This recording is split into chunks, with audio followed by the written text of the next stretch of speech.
is more going to be a freewheeling all black everything, right? Well, We just see where our conversation takes us and get to know these individuals and maybe yell at them for something. I already have something to yell at GSU about, so like we got content for you. Don't worry. Uh, Content. but Here's something for content. We could just bring what's up. the name We of could just those bring up headphones? Afghanistan. See? Right? It's like the These? one. Oh yeah. These are they're Philips brand. They're actually quite they're not expensive. They look like the Sony ones, right? That's because Philips just ripped off the Sony ones. If you got the money, Gamma, just buy the Sony ones, okay? That look like these. What are the The ones I've ones? got. You ever I seen the forget what the Sony? specific name is. It's a bunch of numbers and letters and shit. I don't know. But these are the Philips edition version of those, which are very good. Everyone says these are the best mid-range headphones ever. They're the mid-range headphones that sound like high-end headphones, and those are the ones I picked up. But if you got the money to spend on like the Sony ones, I forget what the fuck they're called. WHXB900N? I If had they look those. super fresh like this, Yeah, they break easy. They break easy. Need some wireless headphones. I hate this shit now. Now that I look at this wire, I'm like, why the fuck? Everything I think expensive it breaks depends on what easy, you're okay? using it for. Like, I'm sorry, I don't need want to good focus on wireless- like headphones and like. So so I want to get back to what GSU said before, talking about not caring about the humanities. The problem is that like you're saying that people have to be wealthy, right, to be able to explore these things. I want to create a world where people don't have to be wealthy. They don't have to be making a lot of money, right? That like college for all, so that you don't have to take out those loans, right? Because I mean, in a sense, in an economic sense, you are correct. That if you're gonna be taking out massive loans, look, you gotta take it for something that's gonna make you some cash. Like that's just the end of it. Or like that thing that's gonna make you happy, right? Let's say that art history degree, right? Is gonna make you miserable if you gotta spend years and years and years scraping by to pay those loans, right? So in a strict capitalist realist sense, then okay, I guess I give you that. But like I feel like that's a terrible state of affairs, right? Like at least do you agree with that, GSU? Maybe. Oh, 100% I agree with it. So this is my thing. Like I tell everybody, I'm a capitalist, and I am, but it's a function of the society that I've been subjected in, right? Like I have 2 kids, and I don't know. I can't like. I'm not saying words. I need to say words. Okay, I have 2 kids that are growing older every day. Eventually, they're going to be 18, and they're going to need stuff for their life. And to me, it's my job to have some sort of economic foundation to attempt to guarantee their access. And that's how I like conceptualize like my whole world out. Like, it's all about how am I going to ensure that my kids have the best life. So I have ideas of free college, public option, UBI. I'm all about that. But I live in a capitalist system. So I feel like I have to take advantage of the system I live in, no matter where my morals and heart are. And I don't want to say moral because I don't think anything I'm doing is immoral, but you get what I'm trying to say, I guess. So I feel like I'm in this capitalist system. I can try to advocate for UBI and things that'll make our system more amenable to people that want to do whatever degree they want, and I can help socially try and fight for those causes. But until it's actualized, I feel like I have to spend my time taking advantage of the things that will be most beneficial for me in the future. So even if college was free, when we look at wealth inequality, which all of us wax about, then I have to look at the trends and what produces wealthy people and try to go for that. Like if the game is, yo, let's try to decrease wealth inequality, then we can't disproportionately as a race choose positions that don't make as much money. What are the top 5 careers for millionaires in America? I don't know because you got somebody like me who might pick up skiing or some shit, and then all of a sudden they say, "Oh yeah, people that ski make lots of money, right?" So it's hard to. I don't know. I don't know. So it's Average engineers, accountants, teachers, professors, management, and attorneys. So average degree for millionaires. that's the top 5 careers for millionaires. A study of 10,000 millionaires in America. It must have Was, been that was in computer science is 2019. computer science is number 8. But see, This also just accounting is so misleading. when we That's count not millionaires, hold on. We have to establish. I'm sorry to interrupt, but we have to establish like what we're gauging with wealth here, because like technically a majority. You say I'm crazy for saying this, but technically like a majority of white Americans are millionaires, right? And when they say Mhm. when we use the term millionaire, they usually talk about all the wealth that Net you own, worth. including Yeah. including your house and like your Exactly. car, which are like the Right. number one things that technically make you a millionaire, right? If you own a house and stuff like that. So that doesn't the thing you just listed off, that doesn't surprise me whatsoever. Like in terms of like Yeah. millionaires, right? But when That's why I when look. we think millionaires, we don't think that typically, right? Yeah, like You most millionaires, if I remember correctly, is either house or like 401k. Like that's what puts you into the millionaire bracket. It's not like an actual liquid $1 million ready to be spent somewhere. So, all right, this is kind of like a hard right turn on this, Mhm. but something that I've always thought about, like, is that, um, is that is how like, black personhood, honestly, has been portrayed in the media.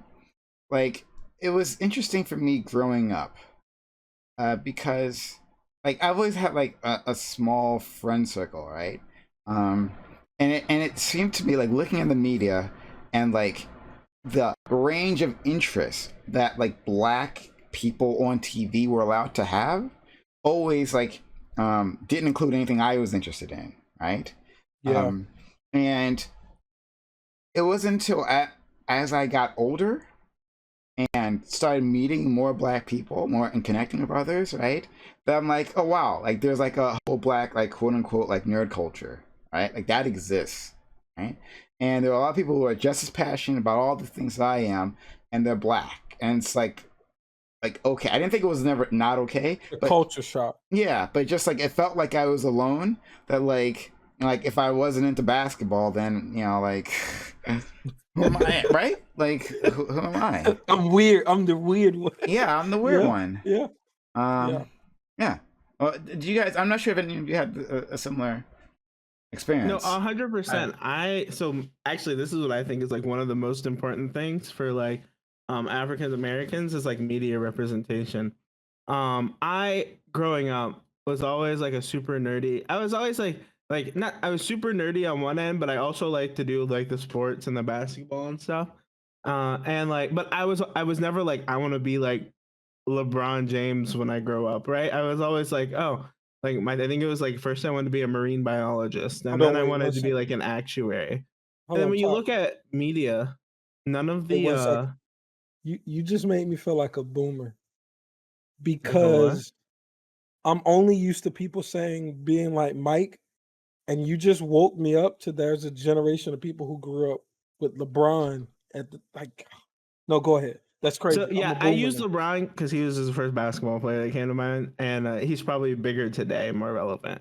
Yeah. Me growing up, like no one was saying, like I was right on the cusp of like LeBron James like starting to play basketball, and so no one was like, I want to be the next LeBron James because he wasn't as big as he is now. Okay. But yeah, like uh, there were no when you look to media, like all the black guys in media are either like gangbangers or they're just like there's a few nerdy black guys, but they're never like defined by their nerdiness. It's always like some other thing. Like someone pointed this out to me, and like you don't notice it until like you notice it, but like a lot of black people in TV shows just eat a lot of food. Like you have like the token black guy, and he just eats food. That's like his thing. And I didn't like think about that, and I was like, that's like really weird. And it wasn't until I started like talking to people growing up, I was like, who cares what the people in media look like? But in actuality, it actually makes a big part because like when you like picture like marine biologist or actuary in your mind, which was what I wanted to be. Like the person that comes to mind, I don't have a black person that represents those things for me. So it's like a lot harder for me to like visualize myself in those positions. You know what I mean? What about the rest This of you? might be, In terms of this the might be controversial. No, somebody else go first. I don't want to say it. I in was Here. gonna terms of blow it the up. All in right. terms of the nerdy relationship thing and everything, or like their relationship with like the culture. I grew up in a very nice place, honestly, mainly just like West Philly and all that. And there was a lot of like a lot of black, it's like 40-50% black. You know, a lot of my schools growing up, closer to like 100% for the earlier ones.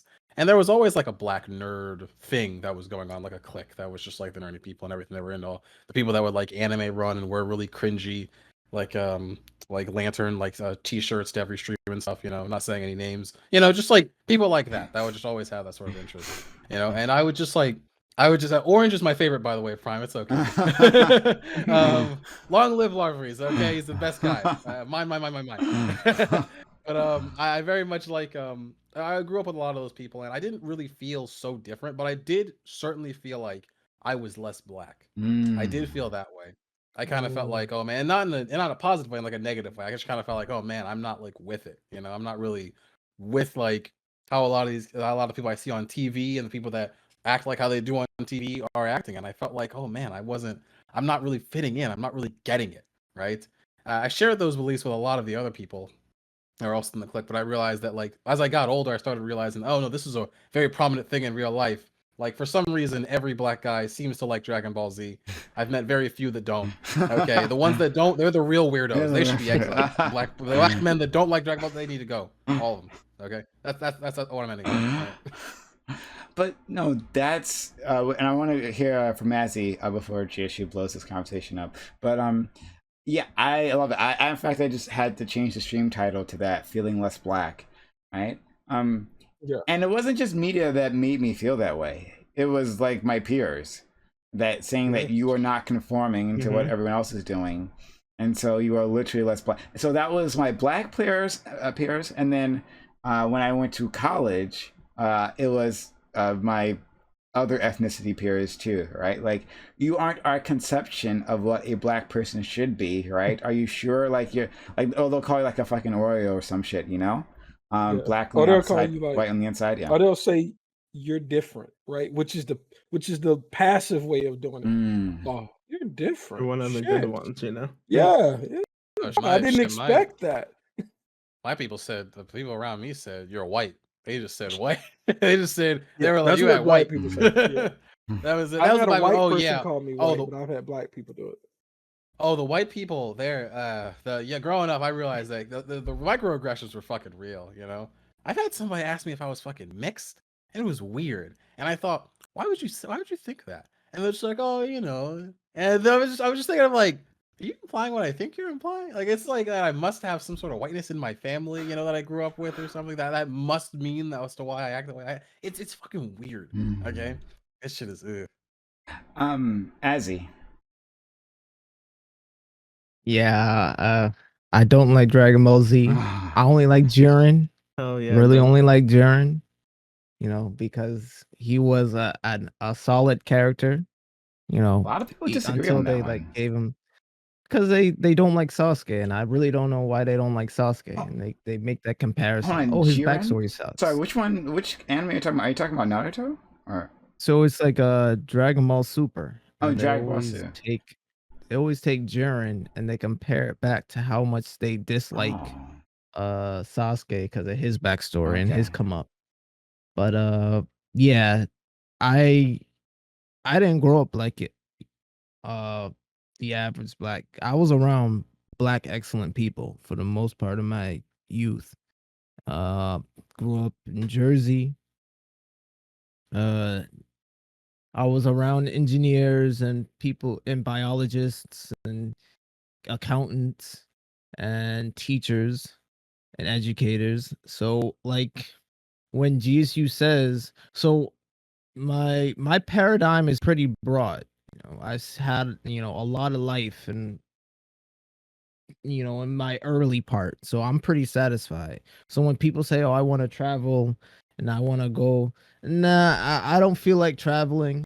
I'm pretty satisfied and I was pretty lucky to figure out what I wanted to be early on and who I was going to be. Like, I don't believe in someone has a singular purpose. I believe in people are just you're on the earth and you do a multitude of things. You have a multitude of purposes, so you can make money however you want. Your just mic is work. snapping a little bit, like a little crackle. It's snapping. Yeah. Might be a Okay, let connection me issue turn there. myself down. No, It might be. But we can still hear you. Very specific. Yeah. Finish up, and then yeah. Yeah, I haven't used my mic in a while. I gotta check it. It sounds a lot better now. But go ahead. Okay, I just turned down the gain. Okay. Yeah, a lot of things were said, and I understand GSU's framework. It makes sense, but I just knowing that I can be a millionaire if I just do things right, and not get distracted and just throw my money all over the place and just have a budget. I could just be a millionaire if I just follow a plan. Sure. But you can literally be the whole point. If you ever heard of the game Cash Flow, by what's his name, Richard Kiyosaki. Literally, the board. I played that as a kid with my parents. We played Cash Flow, and literally from any job, any standpoint, you can become a millionaire if you just make certain decisions that put you on that path. So it could be, but at the beginning of the game, everybody had a different job. Some people were plumbers, some people were engineers, some people were accountants. But it was harder for the people who made more money because they had a lot more expenses. It was harder for the accountant and the engineer just to get out of the rat race because they had a lot more, liabilities. And it was always easier for the plumber because he had no debt. So like the real goal for most people should be is get out of debt and then start putting your money into some type of investment, for the future. All right. You can save, but you kind of lose if you're just saving because the value of your dollar is going down because of inflation. But, that's another conversation. So I saw all the good blackness out there. Like I knew about it, I didn't listen to hip hop like y'all. I listened to assuming that I listen to hip hop. Whoa. I grew up. That's racist, bro. Nah, Growing up, I had my Azzy out here hoarding all the black role models from the rest of us when he was growing up. That's what was happening. Nah, it's just my dad had us watch Eyes on the Prize, and we watched, anytime a movie came out like The Great Debaters or that movie was so dope. That movie was a great movie, but it's just for some reason a lot of people I'm noticing this, like, I guess it's just good media is out there, but bad just spreads a lot faster, and people just tend to look at what's most popular and what's most out there or what's mainstream. And I don't move towards mainstream. I like to move out and see what's out there. And because of that, I've been afforded a lot of opportunities. And this is why I want to be a teacher, because I know what I can do without, going through the stress of being an engineer and becoming an alcoholic. You know what I'm saying? Like, I can. Look at my man about to open up. I can just have my 4 ounces of white wine or red wine a day, it's just like an ounce below before I lose the control of my body, and and just eat my good food. I'm learning a lot about my health, what I should take, my supplements, and I'm just learning. I'm taking this opportunity just to learn. I just feel like I'm learning this now, like a lot of men and women, especially black men around 20s, 30s, they have this period where they start to like get confused about what they should do, or they just like, I need to just buckle down and just they start to try to gravitate and grab as much riches and wealth and knowledge as they can because they think it's gonna benefit them, but they don't really know if they're gonna stick with it. They don't really know who they are around this time. This is like that period for identity crisis, and yeah, I went through it for a brief period, but yeah, I just went back to my first love, which is education and teaching, and ministry, and that kept me stable. Yeah. And this is why when I bring up things like somebody's in chat said the fact that I said that teachers were the third likely job to be millionaires, they're like, I can't trust what Azzy says. I'm like, I don't believe me. But I understand that because I probably grew up different from you. Probably got a different paradigm, and I've seen some things that most people haven't seen. Well, That's it's probably why. talking about like college professors, though, right? Yeah. But no, it's teachers. talking about all teachers and professors. But there's reasons behind okay. it. All right. There's the 403b, the government provided retirement True. plan. If you buckle down and get married, and two people making 40,000 Yeah. together make 80,000. So two people come together. Well, this is important. Why you should try to get married, guys. Yeah. Stop As wasting a your question, stop hanging out with the bros and start or whoever you hang out with, and just start just They're gonna take. settle Hold on, down wait, and because stick people to a gonna take plan. that homophobic. Hold on, wait. Let me clean that up. For I you. know. 'Cause That's why I know what you meant. I know I was am. yeah, yo. He I was know not I being am. homophobic there. I was What he not was saying being was the heterosexual men stop hanging out with the bros and find the girl. He wasn't saying But that. He for wasn't the saying that black men non-cis. can't be gay. He wasn't saying Yeah. that. guys, He I had don't to- think we're doing this. I I mean, wasn't- heteronormativity is typically assumed in a lot of these conversations, especially because we're all guys here. Okay. For Just like the it- non-cisgendered, just I've find a partner. said So I'm basically something saying mistaken find in a some heteronormative way that blew up. So I always try Also, to clean this GSU, up. are you in heaven right now? I know you're drinking, but damn, you already in heaven? Because your contrast is real high right now. It is. Yes. That's because it is light though. The light does this.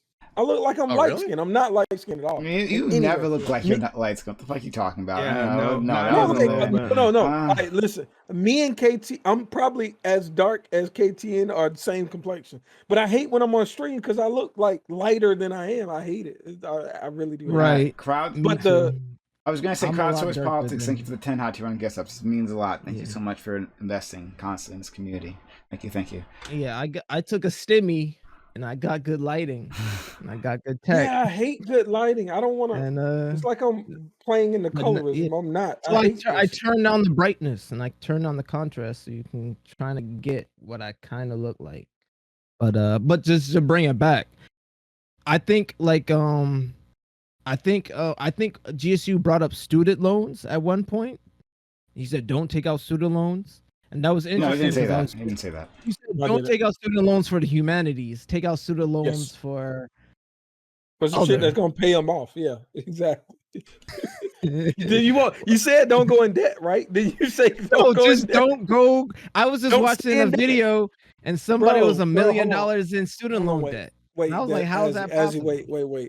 wait. This is something that it low key infuriates me, but I'm not gonna get upset right now. I don't like, especially because there could be young black people listening. I don't like when we virtue signal in like very serious conversations. I have Virtue a signaling, how massive so? amount of friends in my life right now that went to school for degrees like that, and they're literally living very miserably because they've come to terms with they're gonna be in debt for the rest of their lives. Period. Point blank. Are they It's not bankruptable. They don't see a career path that's gonna pay it off. A lot of them have switched to some other career path that like you could have got right out of high school. Like there's a lot of damage in what you're delivering, and I really want people to be aware of that. Like, do a lot of research about the degree that you might obtain and look at how much you're going to pay for it and figure out, do I have a plan that's going to eventually get me out of debt? When I say a lot of friends, I went to Georgia Southern. I knew like 8,000 other students. I think my freshman year was like 8,000 people.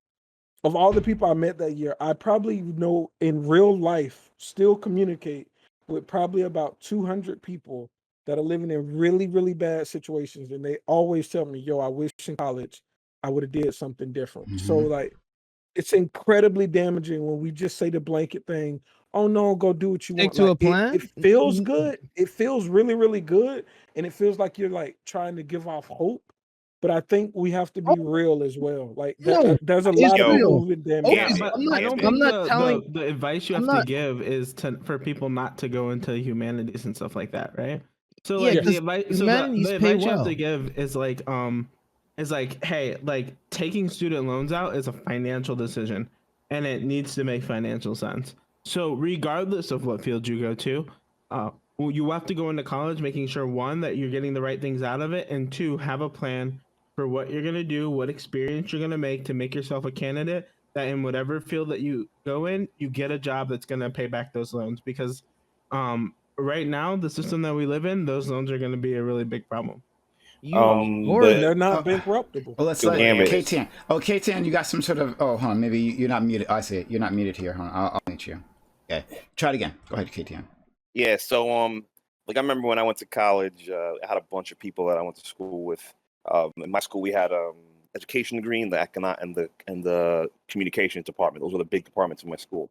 Now, a lot of kids I knew went into the communications department, and I would laugh at them because I was like, "Yo, your degree is trash." Blah blah blah. It's mad easy. I'd like read through their coursework and be like, "Yo, this communication stuff I could do sitting on the top of sitting upside down." Blah blah blah blah. What I found out was a lot of them got the communications degree, did really well. They just got their grades up, got out, went and got master's degrees in something else. They went out and got master's degrees in something that was more lucrative. They went out and got jobs. And a lot of them pivoted. Now, that's a thing that, like, a lot of people I know who succeeded with shitty degrees did is they pivoted to something else when they got out. They just wanted that piece of paper. That piece of paper was more valuable because a lot of employers, people don't kind of see, a lot of employers, they just want to know you've done the work in some cases.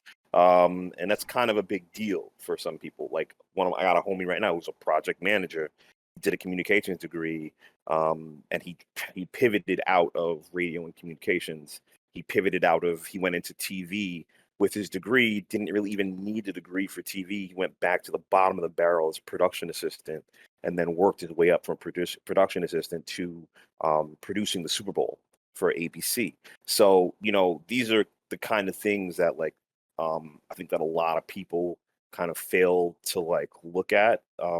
People that kind of just pivot their way out of these problems. Not to say that the debt gap, the debt crisis for student loans isn't a real thing. It's a real thing in underserviced communities because we gotta look at the one piece of the largest part of the debt is women. Who go out and try to get who try to get degrees who don't already have degrees because they think it's going to improve their lot in life with shitty for-profit colleges. That's a big part of it. I think it's like 40% of the debt. Yes, GSU Gambit is right about basket weaving and that's not a real thing, okay? That's not a real thing. That's look, that. No. I mean, that's a disingenuous meme for sure. K10, that is one of those moral panic Fox News stories. Someone somewhere did basket weaving, and now we're hold on. Right. Let me.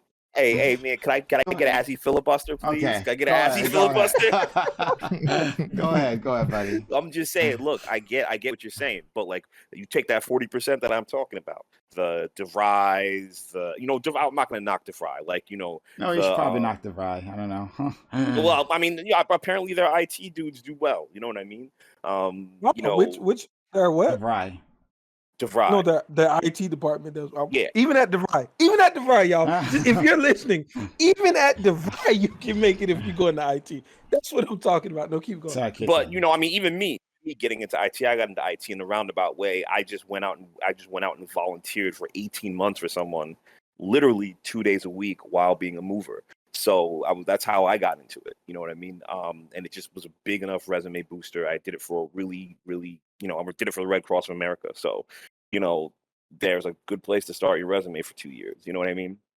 But, that was sacrifice. But that was part of the pivot thing where it's at some point, we got to actually look at people not having the connections to pivot out of stuff, because pivoting does include connections, having the access to looking at newer fields, because people don't really have the time unless they're introduced. Like I had a friend I went to college with who was in the business department, and he was going to the business school only to go out and go become an electrician. I knew a dude who was in the business department who was already studying for his Series 7 when he was a freshman, sophomore, and was like, yeah, whatever. Like, I'm just doing this to get the piece of paper so that when I get out of here, I can go work for a finance firm. So, yes, have a plan, et cetera, et cetera. But, to push back on what Prime was saying, that like it's a meme, there are some degrees that are just, they're just like glut. Like, remember in 2000, there was the, what's it called? Graphic designers. Graphic design, when I was going into college, was the shit in 1999. Yo, go get a graphic, going into graphic design, go into graphic design. And then everyone ran into graphic design. And then all of a sudden, graphic design, the price for graphic designers just dropped. They were less marketable. You had to go into firms and, they weren't. And then you have to go into advertising. And a lot of graphic designers didn't want to be advertising shills. You know what I mean? Because if you go from graphic design, you can go into the advertising field and then you can just become part of the advertising machine. Now, the ones who were willing to become part of the advertising machine were able to move on and make more money. The guys who wanted to be artists ended up just having the slow crawl, and then eventually, like, around 40, deciding, okay, now I'm gonna like try to make $70,000-$80,000. Meanwhile, their compatriots who were, spending 80 hours a week in the office, they're up there in the top. They're no longer doing real graphic design. They're doing madman type, pointing and making other people do their work for them. So there's a lot of ways to look at it. And I will say that there is somewhat of a human component to it, where like I know a lot of people in the film industry. I worked in the film industry for a long time. I also know a lot of people in the production industry, and even in the production and film industry. And my school had a big theater department. The students who decided to not become directors right away in the theater department and decided, I'm going to go into makeup, I'm going to go into makeup, I'm going to go into set dressing, I'm going to go into set design. They shot off, and their careers, went where they had to go. The ones who held steadfast to being that 1 in a million director, or that 1 in a million, script writer, those are the ones who struggled. And there's a lot of people who want to be that 1 in a million. So that's part of the problem, I think, in my opinion. Now, this might be fact, this might be opinion, but from what I've seen personally, being in creative fields, there's a lot of people who weren't pivoting fast enough to the offshoot parts of the industry, because being a director is very hard. You know what I mean? Being a writer is very hard. Yeah, These are industries where you will never get your recognition. Like Brett, a guy who I was kind of like 6 degrees separation from was Aziz Ansari. He used to come into my spot when he did Human Giant. And these were just NYU kids doing a show. They got their show, and then boom, they were off to the races. You know what I mean? He was also a comedian, doing open mics, so he had more than one thing going on at the same time. There are stories about Aziz Ansari in Dougal Street on the West Village, handing out going to like hand out comedy flyer, here, just so we can get like a 5-minute set. At the same time, he was producing the show. At the same time, he was going to NYU. So like, there's a bigger story, I think, to a lot of this. Yeah, I think what KTN said is like really like shows something. And this is kind of what I wanted to say. It's usually not about the degree, right? Like a lot of the times, if you get that piece of paper, there's someone out there willing to hire you for like a decent amount of money. And sure, the field that you choose to go in might affect how much money that is. But a lot of times when you go into people who go into arts and humanities, don't look at the outline of where they want to be and how most people get there. And they don't look at where the money is in their field. And when you're taking out for loans, like unfortunately, where the money is in the field is definitely like one of the biggest decisions you have to make.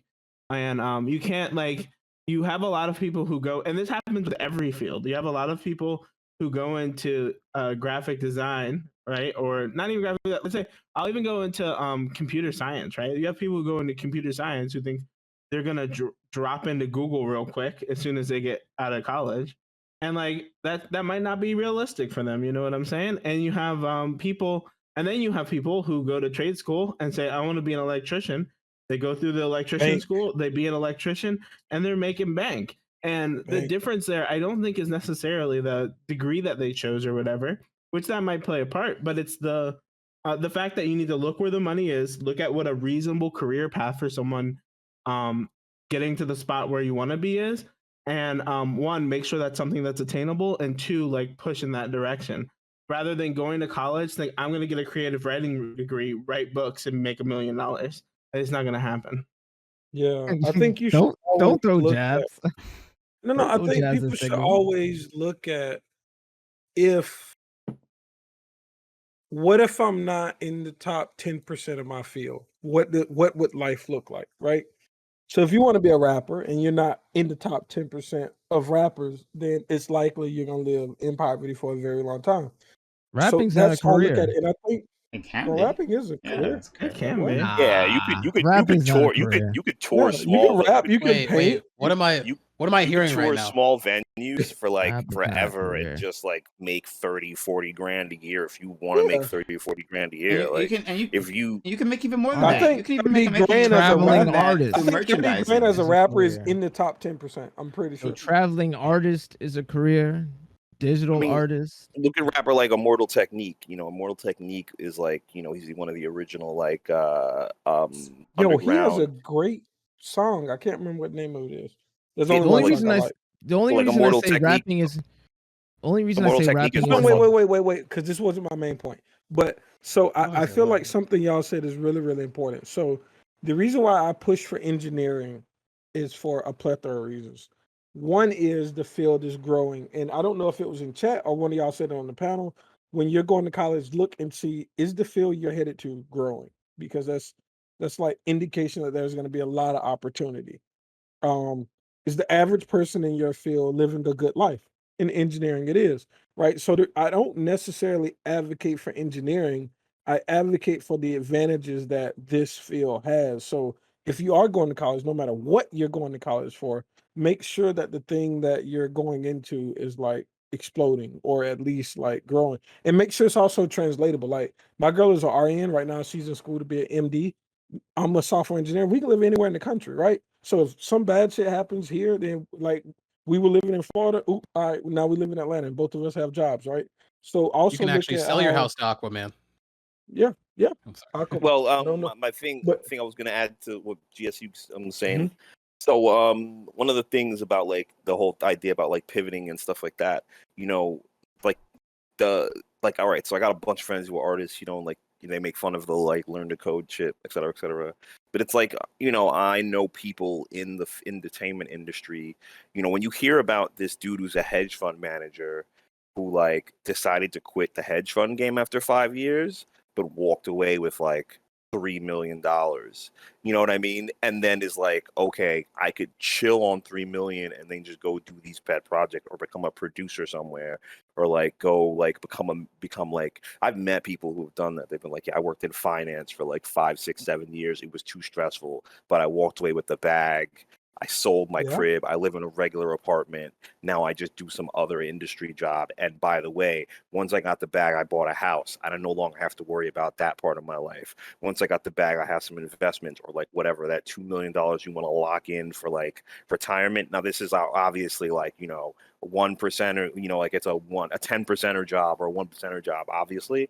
But it's like, when you do things like that, if you go for the high-end industry early and you secure the bag, you know what I mean? You can go and just do the pet projects because that's what usually happens. A lot of it is like the people you're right, but I want to push back just a little bit, right? Because most of the time, the way this looks like isn't you hop into a field, like pull in like a couple mil real quick, and then like quit your job and do a pet project. For most people, it looks probably more like what GSU Gambit does, right? You can, but you're talking about like 1% of people. Not even. Yeah, no, I said that. No. So I think wait. I don't think you disagree with me, GSU, right? And you can tell me if you do. But most people looking for stuff like that are gonna look like what you described your life as, GSU Gambit. You're gonna hop into a job like maybe you make 6 figures, right?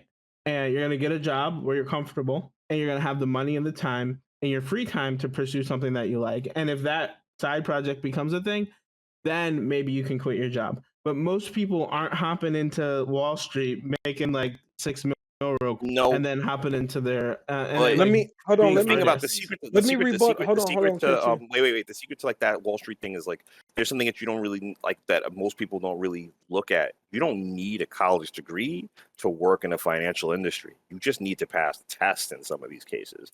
You need to go do the Series 7. So there are people who like walk on to trading floor, like well, they don't do trading floors anymore, but like do these things because they've gone through all the I think it's like the FCC or something like that. It's like one of these regulatory bodies, and they're allowed to, or like day traders. Like when I was doing IT temp work, I would end up at like financial banks, and like you'd go and you'd see these guys with like these 10 screens, and these like, and you'd just be like, oh, what the hell are these guys doing? They're just like, and these are like high stress jobs, and the burnout rate for these guys, and you'd see the smashed ones because these guys smash their screens when they lose a ton of money because they're day traders, and the burnout rate for those jobs is ridiculous. If you're the guy who's in the corner office, you made it past 15 years of just like watching everyone burn out.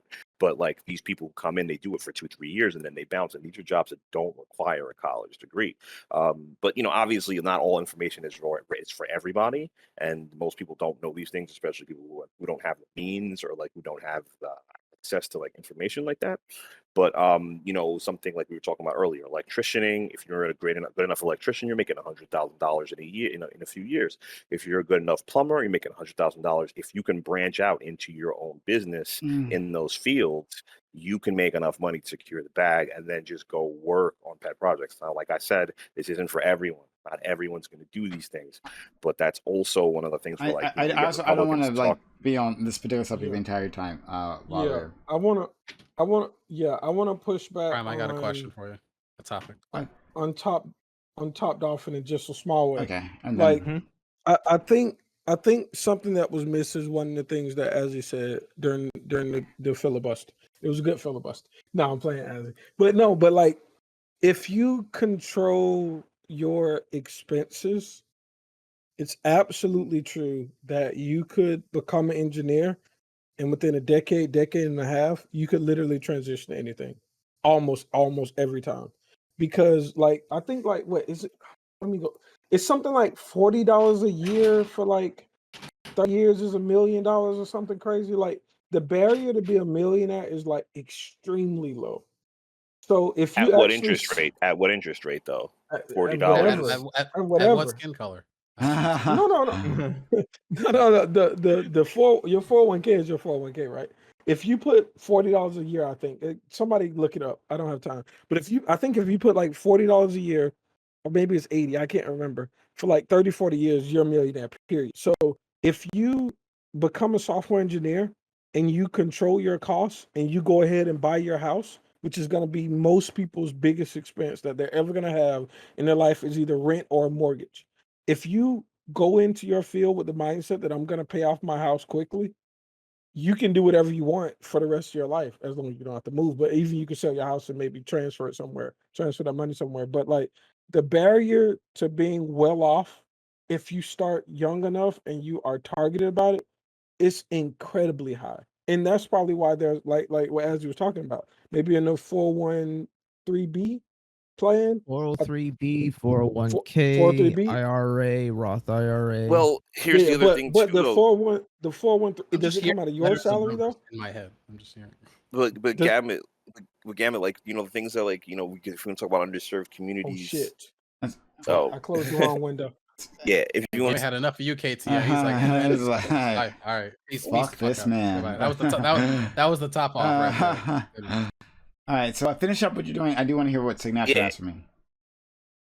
Oh well, yeah. With underserved communities, it's access to cheap loans like FHA, first time homeowners loans, things like that. Like that's an underutilized tool for people who are in debt, or like for people who have like large amounts of debt, et cetera, like 5%, 10%, and things like that. Like, yes, you can have college debt, but if you do own your home, I'm sure that will alleviate some of your debt, especially if you could use a tool like the FHA, first time homeowners loan.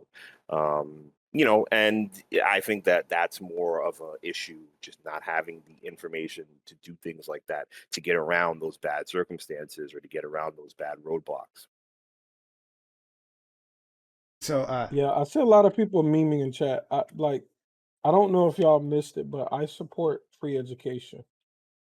But even in free education, there's the thought of also wealth inequality. So it's weird. But yeah, no, go ahead, Prime. no problem. Go ahead, please. Signature, you have something for us?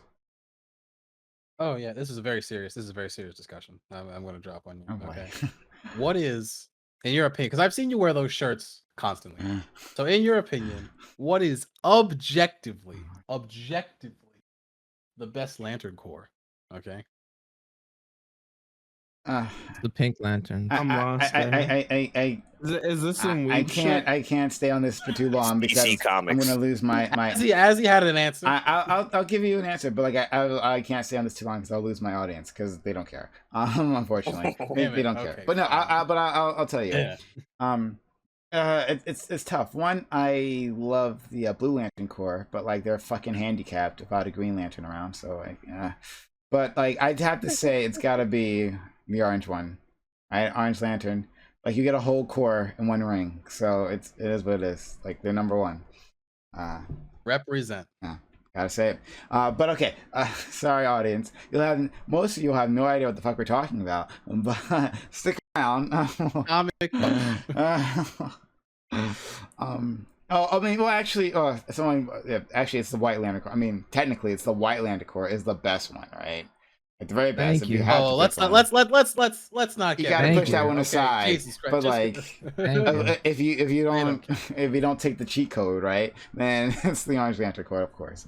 All right. So, before we were talking about our experiences, right, and whether we've been able to fit in, and do you think that? Oh, actually, someone else asked this question, so I can actually read this out. Melonious Funk, I hope they're still here, was asking about, like, so the lived experiences we were talking about, right? Do you think that's a statement of progress and a good thing? I guess what they mean is that that now that we are having the experiences of reaching out and seeing other people with our shared interest, that is this a sign of society even allowing people to explore these things, right, who previously felt they couldn't explore these things, right? The fact that like some of you had these friends groups, right, that in itself is some sort of progress. I think are we going in a circle or is this so no you can just whatever. I just think that it's not okay. So the fact that we're not, if we're putting, okay, it's a black perspective. The fact that we're not being outright massacred in the streets is progress, and the fact that we're able to have So you mean relationships, as in just relationships in a diverse industry with a diverse set of group of people, and just being able to see our faces in media and tons of places? Is that what you mean? Is being able to go and maneuver? I mean, even more than that, the fact that so on TV, whether the fact that you saw yourself reflected or not, that people were still being in real life, you met African Americans exploring these issues, right? And these interests and these hobbies, right? That in itself, that black people felt the space to enjoy all these things and still be black, you know? It's like But what is being black? Oh yeah, that's a larger question. But like feeling black, whatever that means to you. Because I would walk everywhere I would go. I would introduce myself, and if I felt free enough, I would say I'm a proud black man. And I actually did that in my very first college course. I never do that. Has anyone ever done that? Has anyone? Like maybe if your name's Azzy, no. What, just walk up and say, how was it insecure? Nah, I don't say that. I live that. I try to exude that. But yeah, I don't say it. Yeah, I would just say. I mean, I don't 'Cause I know wasn't about insecure about it. I don't know about you guys, but I mean, if I guess if we're talking about doing stuff that are out of things that are like out of pocket or kind of out of the box, or African Americans or people who present as black, I mean, I think that it's the other way around, where it's like, you know, uh, black people don't feel comfortable branching out and staying in these um, out of the box situations because being black, most African American or black communities are pigeonholed. Obvious, if you talk about redlining, et cetera, fine. Now in like the 2000s, um, we are able to go anywhere and do anything. If you want to a sport that's not like populated by African Americans, rock climbing. We can now go to start rock climbing. All right, cool, great. Jet skiing. We can now start jet skiing. Okay, cool, great. NASCAR. We can now start doing NASCAR. And I'm picking sports just because it's the easiest thing to pick. We can now start doing NASCAR. But it is the environment in NASCAR It's still inviting. hostile. That's what I'm saying. It's hostile. So this is my thing. Now, when you're black and you go out into these environments that are not inviting, there may be one or two people that want to invite you, but the thing is, it's one of those things. When in Rome, do as the Romans do. So, are you to, you know, you know, kind of like, leave your blackness at the door? Because that's kind of what's expected of most people when they go into other spaces, right? So you're expected to leave your blackness at the door, and then at the same time, you're expected to be a token black in a field, or expected to be a token African American, like in what you're doing. So it's kind of a weird, it's kind of like a Which weird is but thing which to is why I do. asked what is being black? Because I've learned from being in professional black spaces, in professional black clubs.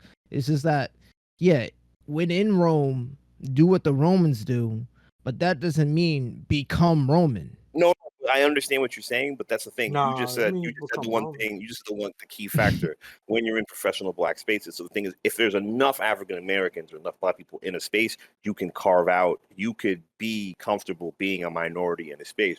When there's only 1, 2, 3, or 4 of you in out of 100, then you're kind of stuck in that situation. So you do need support groups in these situations. And now with the advent, now with the way the world works now, where you could have a support group across the country, globally, whatever, it works out better. But when there was no interconnectivity between two African Americans who did something that was niche, for example, I wanted to learn how to fly. I don't know that many African American pilots. I had to scour the internet to find African American pilots in my local area, and this is just for a prop plane. I need 40 hours, and I remember going into one of $10,000. Yeah, I need 40 hours, $10,000. I got through maybe 7 hours. It was great, and it wasn't that it wasn't inviting to learn how to fly. It's just that it wasn't particularly. And it's funny because one of my instructors, I'm sure he meant well, was like, you can go here. There's programs for people like you. And I think he almost wanted to say color or something weird, but he just didn't know what to say. But I was like, all right, I'm gonna leave that. I'm gonna leave that attitude out there because in this plane, there's no interest for this guy to crash or do any harm to me and him at the same time. So I'm gonna take all of the races over undertones and just be like, yo, this is dead while we're in this plane. You know what I mean? But the thing is, now I know that there's a support group. I could find people that also have my interest in the flying community without having to worry about something. And then as a group, we can go into the flying community and, and just be recognized. You know what I mean? And you can be black and be a pilot and be a pilot at the same time without having to worry about it, Sig. We really got Azzy Azzy 1 and Azzy 2 on today, don't we? Sig. We were talking about being. Because Just GTN is one of that was a lot to take in. Yeah. We were talking about how to be being black and what blackness is and everything, especially in a space. where you're definitely a minority and you're identified as such, right? Let's say like a majority white space. I definitely got a bit of shell shock with that when growing up in like in an area that was very diverse and everything for the most part when I was in high school.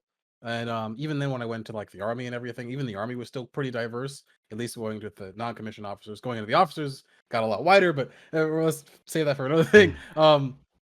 Going into like college and stuff like that, like take when I was in my brief stints in college, I was in a lot of majority white spaces where a lot of the time I was the only black guy in the room and everything. And like the change was so drastic, you know, and everything there. Like my race became the subject of conversation.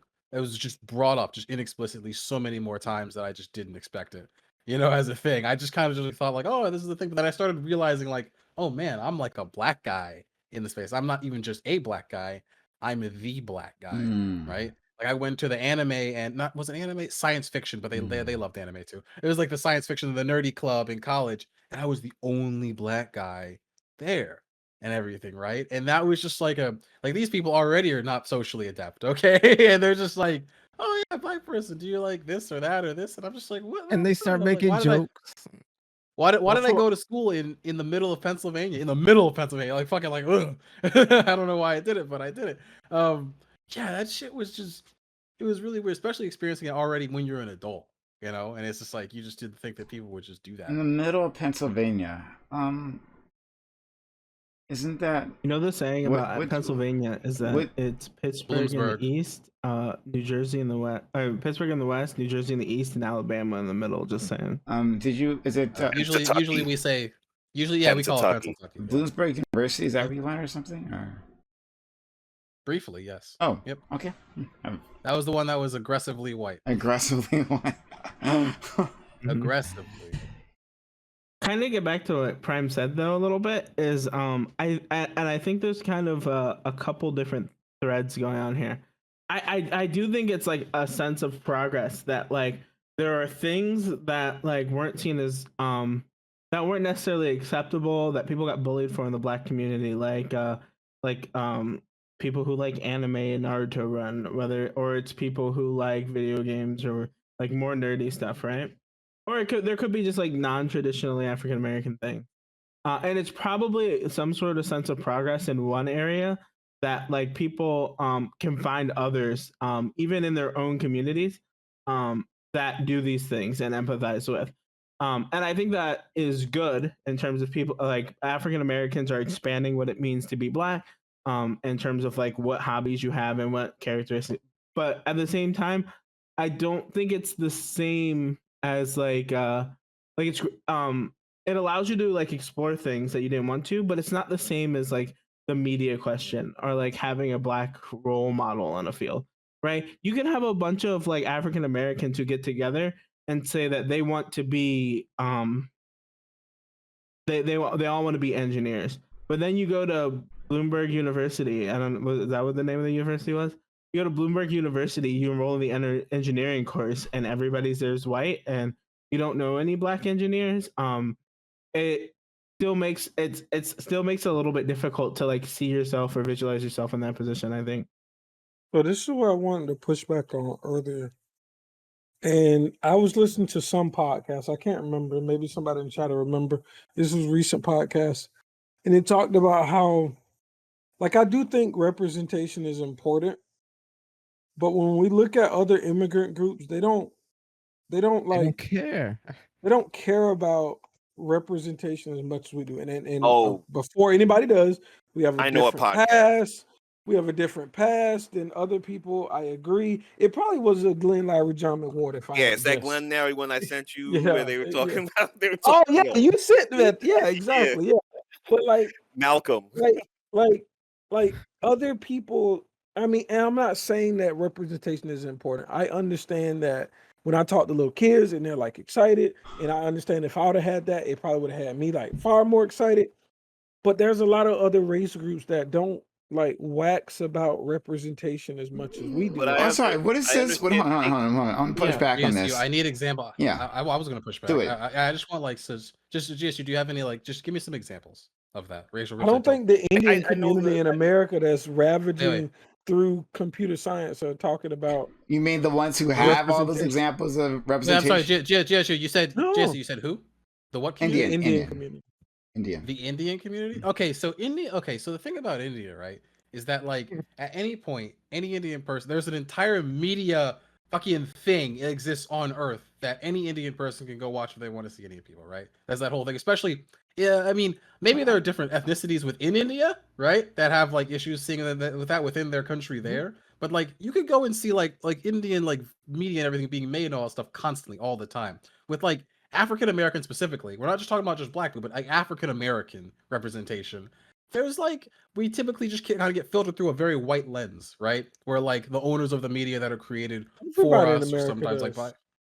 What'd you say? Wait. But Everybody in America when you does. use immigrants, you're like pre-selecting for a whole different population, right? Doesn't matter. Yeah. Wait. Yeah, no, It's it still not 100% matter, waxing up. right? No. Because when Wait. No. You're not talking about what I'm talking about. You're wait, going to wax about something that I'm not. You won't even let All me right, finish. Go That, ahead all right? Go ahead and do it. When You come talking. Right? When immigrants or children of immigrants come to the United States, right? They have a reference, right? They might, and like, not to say that Americans don't see that, like American like second generation immigrants and stuff like that don't have problems with representation, because they absolutely do.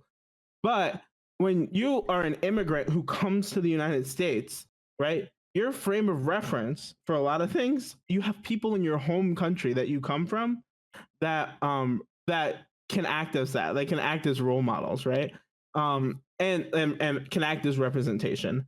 Also, like, you picked Indians, and y'all just told me right? to name one, so I just yeah. I work with a lot of a lot Indians, of so the it came times off we my head. have, like, especially like Indians, Asians, we have like role models in these fields, in certain fields, and they might not have role models in other fields.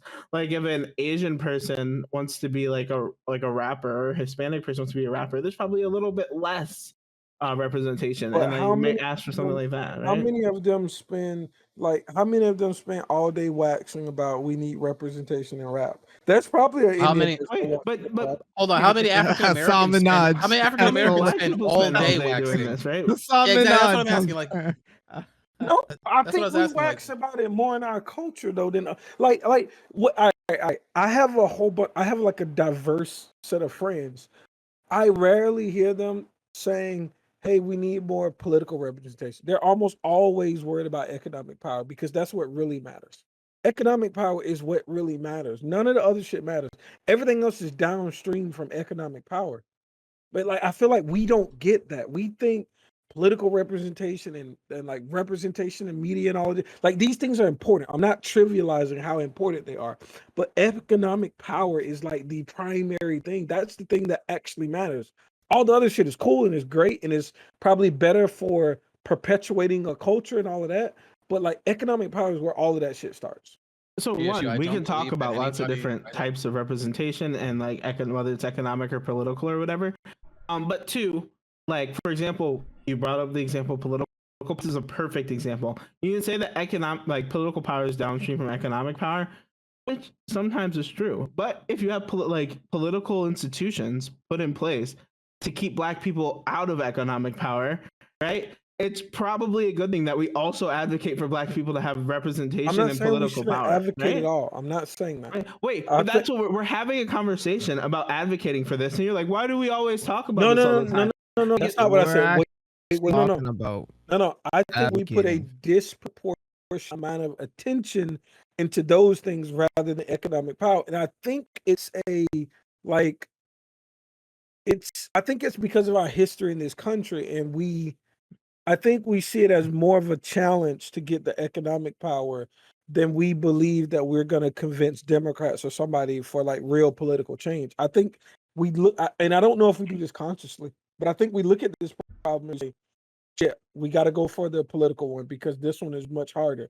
And I think if we look at the trends, and I think our world is changing. I don't think our world is race free. Like, I think racism still exists, all of that. I shouldn't have to say this on the all black panel, but I think the pathway to economic like success is much easier than let's wait on the Democrats to pass free healthcare, free education, reparations. That shit won't happen in our lifetime, most likely. It is sad to say that, but I hope I'm wrong. I hope Joe Biden walks and signs some The shit tomorrow. farmers got GSU, reparations. GSU, I gotta ask. Hold on. GSU, I Yeah, try to no, ask go you. ahead. Okay, so like Mhm. with economic, oh gosh, it's because like race and class, these things are so tied in Yeah, America, for right? In sure, terms of like to 100%. ask like a poverty question is to ask a racial question in this country, right? Yes. So when you're talking about like, oh, economic thing is more important, we just need to focus on economic power.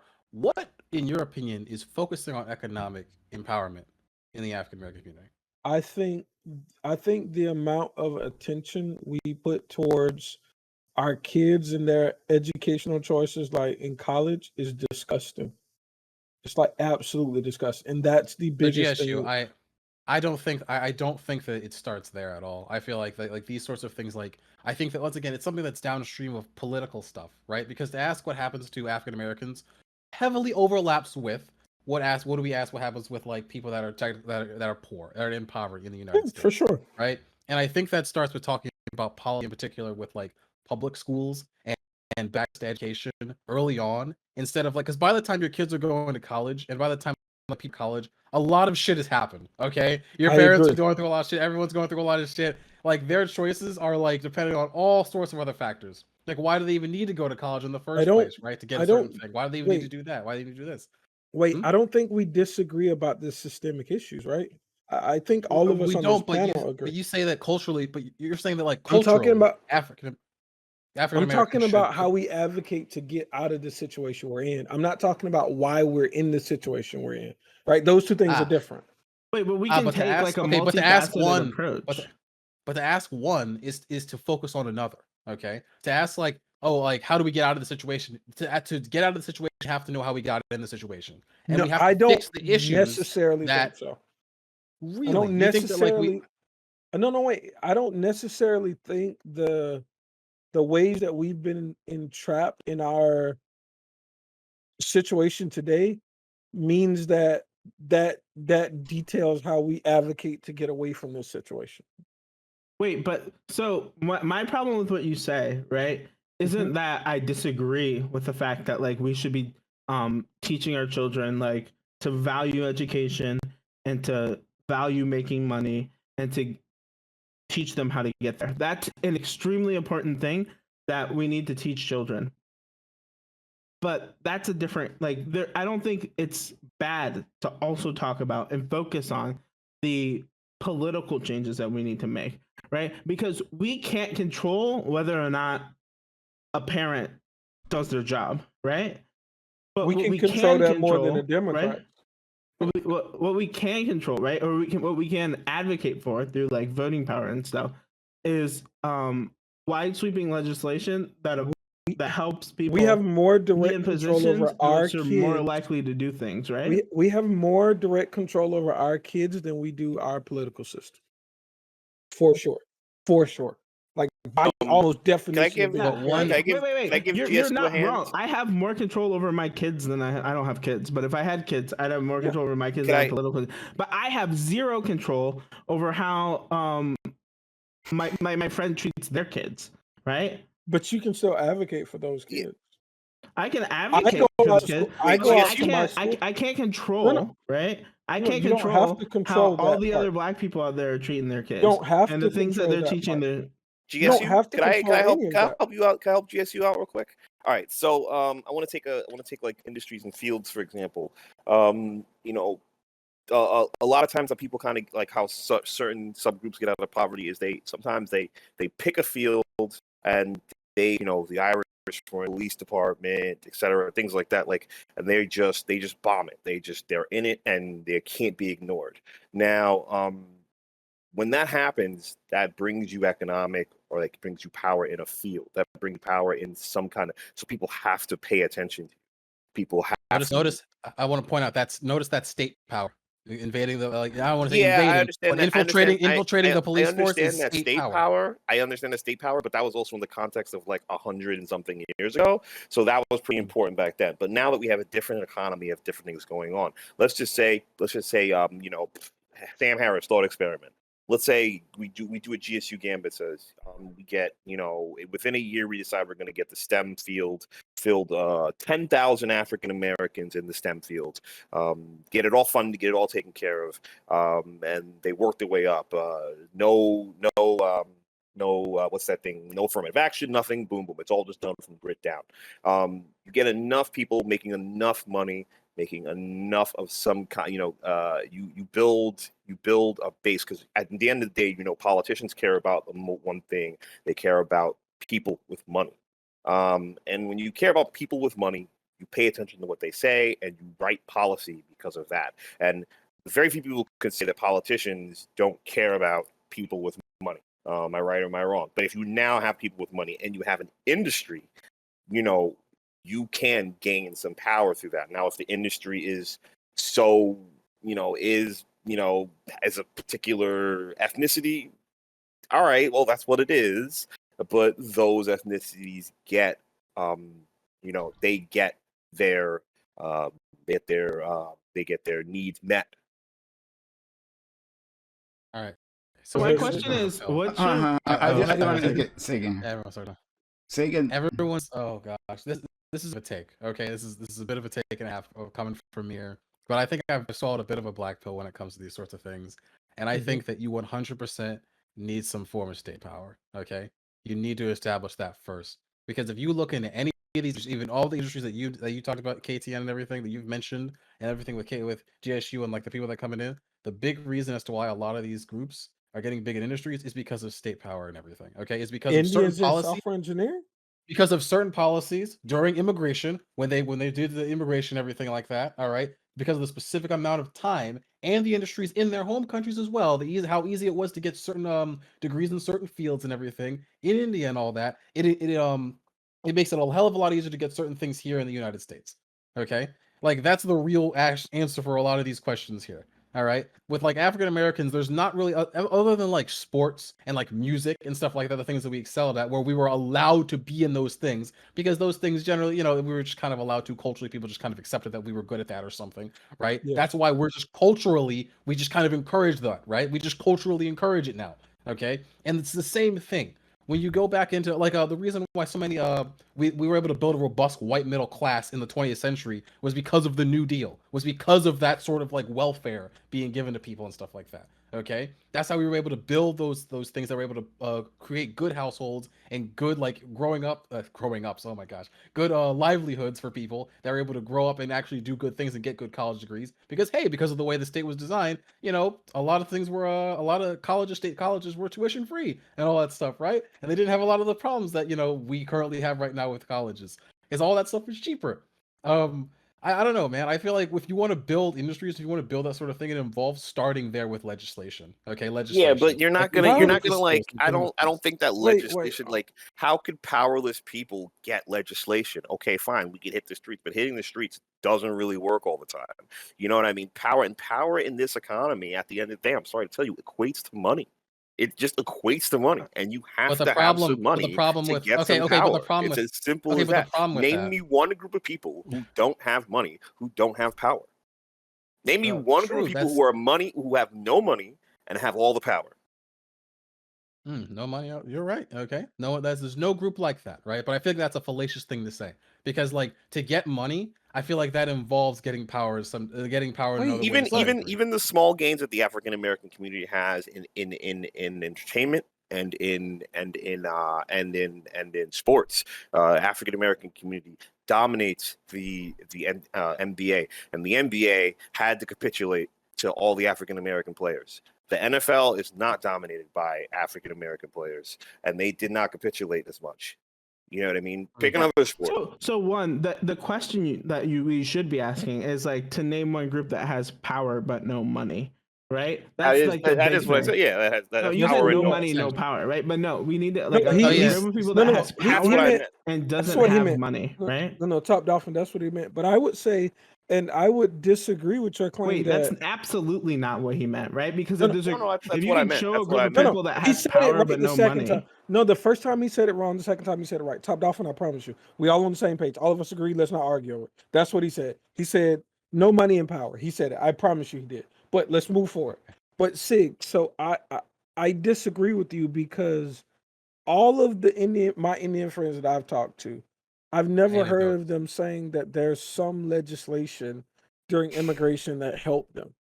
None, Wait, like of course. almost none of them. I mean, I Yeah, feel like a because lot this of isn't them how wouldn't- people think. I'm not trying to be like an asshole, but like I feel like a lot of them just kind of wouldn't know. Like they're not gonna be like, oh, No, here's I the mean, thing look, that. you gotta. Wait, if they, This what is kind easy of to help? find No, out. no, This is wait, easy wait, to hold find on, out hold because they'll on. tell you Wait, how wait, many. You can find wait, out how wait, many wait. Indians can get visas, and this is a big problem in the IT field right now. In No, like but certain in visas. certain circles, Wait, wait, people are wait, wait, wait, complaining wait. about that. Wait, we're skipping steps. Visas aren't some form of state help, economic help. That's just access to work in the country. What state help do you think Indian immigrants are getting that black people aren't getting? It's Besides not affirmative necessarily. action. It's not. Well, it's not. It's not. Not yeah, it was that. But it's not necessarily the state that's here in the United States, but the state that's in India, right? It's not Wait, necessarily no, that, but the state. no. But it's a lot of like first generation people that are doing this that aren't like That's wealth. do Their you parents aren't in India just wealthy, and then the wealthy kids come in, and the Any wealthy kids immigrant are who know what- comes to the United States is going to be wealthy Yeah. in their country. They might not be Disproportionate, wealthy in terms disproportionately of so. That's American not citizens, even I mean, true it's either. not. that is well. 100% true. It's not even close. Anybody who can Not even afford close. to come over the United States, they might not be wealthy in terms of the United No. States I family, can't have but No, they're listen. definitely wealthy Listen. in terms of the This country is they're so coming gross. from. I This is haven't- 100% gross. true. That's wait, such a you gross. tell me who has more money? I'm Someone who trying has the to. You're money just trying to get talk so much that jump nobody the else fucking can. ocean. I'm trying to Wait, answer wait. you. Yeah. I'm trying to Alright, answer go you. You ahead. just Alright, keep go ahead. talking. Just you, please. Damn. Yes, my fellow architect at my company right now, his dad worked like 3 jobs, ridiculously poor, in order to be able to get them to America. His parents were still poor. Now he makes a fuck ton of money, and now his parents are better off. There's this story that he has is not. I like, don't give a fuck about your dissimilar. anecdote, dude. Okay? But that's No, it's not how- an anecdote. Hold on, that's not hold an on. anecdote. That's a lot the of other people. thing, one, that's it. No. Do you have any evidence of to an support? anecdote, my friend? And No. number Do you two, have any evidence to support your claim that most of the Indian immigrants in IT are rich? Do you have wait, any hold on. He never evidence? said that. He never I said never that. said they were He never rich. said He said that, right? richer I said than the rich in their Indians. own country. I said people who come Well off, from rich, other whatever the fuck countries you said. are more well off in their home countries than the people who don't, right? That's not necessarily true either. And I Yeah, know but- You can But say Top that Dolphin, like wait, Americans What who am leave I this country hearing? to go work other places are more well off than the people. You know, like it can go both ways. It's not like that's the if whole you- my whole fucking point, dog. Yeah. That when you talk about people who come from other places to a country, whether Yeah, it's coming but- from other countries to America No, or going that's from not America true. to other countries, immigrants, but right? there You're are people. pre-selecting for like the higher echelons No. of society There are already. people- no, what you know, are There y'all are talking? people, there are definitely people in the United States who leave here making $20,000 a year who don't have a lot. There are definitely people in the United States who can, Bill Clinton is an example. He was a Rhodes Scholar, all broke, 7 dirt dudes poor. you know who like What? fucking poor and went to No, and Top like, took a Dolphin, can you backpacking get through a shred Europe of? are the exception to the rule. Most poor people in the United States, I don't know if you know this, some of them haven't even left their own state. They don't have the money to get out of the country and go to fucking Europe, right? Wait, Or India. wait, I don't or want to China, argue this. right? I don't want to argue this. I want to argue the nonsense claim you said earlier.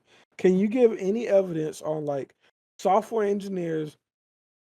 Their average income is some staggering high number or whatever the fuck disproportionate number in their home country before they come here. If you look up the average income of the citizens here, of course their income is going to be higher because they're choosing software engineering, which is why I'm trying to get black people to do it. But find like the average income of the family that's in the, it's not. I don't think it's going to be like And ridiculous. Top Dolphin, you have to acknowledge that the average person, like you said, you brought up the average person who doesn't have enough money to travel to any other country. The average person does not save. The average person does Yeah. not save. The average person does not budget. The average person makes under 40 but spends 50. Like the average person is not in I don't see how America. this is relevant. Well, it's There's relevant. other countries as well. No, as we're not even No, disagreeing no, with no, you. no, That's no, no, no. Rez, I don't- you're know. right. Hold on, You're hold right. on, hold on. You're literally making my point for me, dog. No, I'm Yeah, not. no, No, I'm he's not. not. Top. No, The I'm people not. that don't have Because the money no, to I'm leave a not. country- Top. No, Okay, I'm not. I am not Alright, go making your ahead. point for you. I'm literally saying that you have to take into account there's a lot of people who don't handle their money well. It's not that these people come off and they're going to be all automatically well off or most likely because you use particular words, and I'm saying you're making gross generalizations. A lot of these people live dirt poor. They come dirt poor and they remain dirt poor for a long time. And they just save enough to travel back and forth. Like I know people from They the just DR. say, what? Yeah, a lot of people. All these poor people are just carting back and forth from other countries with all the money that they don't have. Of them. This is just that's absurd. I'm actually going to tell you to shut up because you're actually saying dumb stuff. A lot of these people a lot of these people you have a wrong read on this conversation, man. No, because so bro, Gambit. Stop, anyways, stop. Gambit, okay? No, the big question I have for you, Gambit, okay, is no, Tom. You say that you want us to like repair like black, like you want us to like put more focus on education and finances for the African and Caribbean community, and teach our children. How do you want us to do I'm about this? to go like, out. What's your this is the question I wanted to answer that you were gonna. I want to know how you want to do this. It's all about community. It's 100% about community. I went to my middle school and my high school, and I go frequently, and everybody on this panel should be going. And I took like one of the little, you know how you can go on Amazon, you can buy the little toy robots and put it together. I went out there and all of the kids were like, yo, this shit is dope. Like engineering is cool. I want to get into this. I did a little presentation on engineering and average salaries and the different fields that they can go into. And a lot of them were happy and they were like, yo, they were talking. One of my ex-teachers, which I love to death, is the lead of the robotics team. A bunch of kids went to him like, yo, I want to get into the robotics program, blah, blah, blah. I helped my school get the first software engineering class for the 8th graders last year. So like, I know you the question you said earlier was, how do I influence kids, blah, blah, blah. Do it at the fucking school. Like, you don't have to be their parent. Right. Go out into your community and be an advocate for the kids if you think their parents aren't being what they should be. That's how you affect change. Right. That change is far more influential than you voting Democrat every year. I'm not saying you shouldn't vote Democrat every year. I vote Democrat every year. I'm just saying that the level of impact of both of those events is enormously in favor of community advocacy. Oh, well, my solution wouldn't be to vote Democrat every year. That's not my actual like statement that I would make. But Mike, right? Wait, hold on. Wait, I agree with you. These are really good things to do, right? Philanthropy is like awesome. Working in schools is awesome. Volunteering your time is awesome, right? But a lot of the things you're talking about, right, aren't something that the average American can do. They are. We just don't understand it. That's my point. The average Black American who's working, right, and is making, I don't know, like what, average income for Black Americans is like what, 30K a year or something like that. Doesn't have the money or the time to go play with robots with their kids at school. With other people's kids at school. Yes. I disagree. I hardcore disagree. Like I said, my school had never given more than like $100 or $200 scholarship. I last year helped us raise money to pay for laptops for all of the graduating seniors that were honor graduates. Yeah, you know that, and you know who helps with that kind of stuff. No. Hearing anecdotes, but it wasn't. No. These are all anecdotes because we aren't doing it. That's my point. My point is, I love your anecdote. Community advocacy shouldn't be an anecdote, but we don't see value in it. We see value in the political shit, which goes back to what I was saying earlier. Wait. Yes, I want to ask Top. I know you guys have been going back. Wait, say, hold on. What? Wait, your example is perfect, right? Because you know how stuff gets done in schools, like people who have the time run for school boards. Right? You don't have to go vote you don't have to go vote for Joe Biden to affect your local community, right? That was my point. You don't have to like go make a bunch of money. If you have an extra like 2 hours a month, right? Because school boards in my town, school boards met once a month. You try to get on your local school board and you go to the school board meeting and you try to affect where they direct their funding to the children, and you try to affect the policy that the school puts into place so that your child gets a better education, right? Wait, but that's not what he's talking about. You're talking about something totally different. You're talking about something totally different. I'm talking about reaching out specifically to the kids. We're talking on a more individual level. But anytime he says reaching out individually to the kids, but he talked about like getting laptops funded, right? Anytime I you did get that through something Facebook. funded, something has to go through a school board, right? No, You know this, no, right? no, no, it 100%. doesn't. No, it doesn't. No, you are absolutely wrong. Anytime a school receives Don't any tell sort of me, funding, nigga. Are you a it teacher? has Hold to go through on. the school board. This is what I'm Okay. talking about. Funds that go into You a school go to the school overgeneralize board. a lot Okay, of okay, things. okay. Misinformation. Like, I grew up in the fucking You know, PTAs, dog. Like, Nigga, I read listen, every I single get day it. with my Nigga, mom. Oh, I oh, know how I'm this shit works. talking from experience. GSU, go ahead. GSU. So I'm am I. talking- No, Any stop, money stop, that stop, a stop, school- stop. You said your piece. GSU, say what you want to Yeah, say. listen, And then we nigga, gotta go I'm talking Sig. from experience. So listen, if you want to give a gift to kids at a school, you do not have to go through the school board at all. You can buy a computer for anybody on this fucking planet. I could send you a computer in the mail right the fuck now. You may why What I you did was test that Hey. with me. What Test I- that. I'm what not sure. I- if what that's I true. did- Computer thing, What I yeah, did yeah, was send me I good. put This up a computer thing is just. Facebook. I put up a Can we Facebook not- fund. Wait, And I so said, then, hey, so then your solution no, is let me finish. philanthropy, right? Like that you push back this against no, before, that's but it's one having of the money many and using things. that money that you already have. No. Is what you're advocating for. No. If you let me talk, you'll understand that everything you're saying is false. Okay. By the way, you've talked way more than I have. I just want to make that clear. Guys, we gotta move past this point. We gotta move past this point. Who cares? Yeah. You asked me a question and now you're like, Can you're I talking. ask him? Okay, Ma'am? Sig, please. No, was wait. I gonna want to ask finish you, this yes, first, it though. seems like- This is just real Okay, small. at this point, yeah, Listen, sure. okay. It's about the schools. My thing was very important that my community did it. So it showed that it wasn't just me doing stuff. It was a community effort. So I gave scholarships, and I talked about this on Prime Channel. I gave scholarships. But for the computers, I specifically told the community that I wanted them to raise the money. So the community pitched in and raised the money for the computers that was given to the students, and it wasn't done through the school board. I have the blessing of the school board to do whatever the hell I want, but that wasn't done through the school board anyway. It was literally a Facebook fund, just like a GoFundMe. But go ahead, Sig. I don't know. When you're preaching to your the community, that Thank you, sounds Sig. like a type of political advocacy. I'm just saying, dog.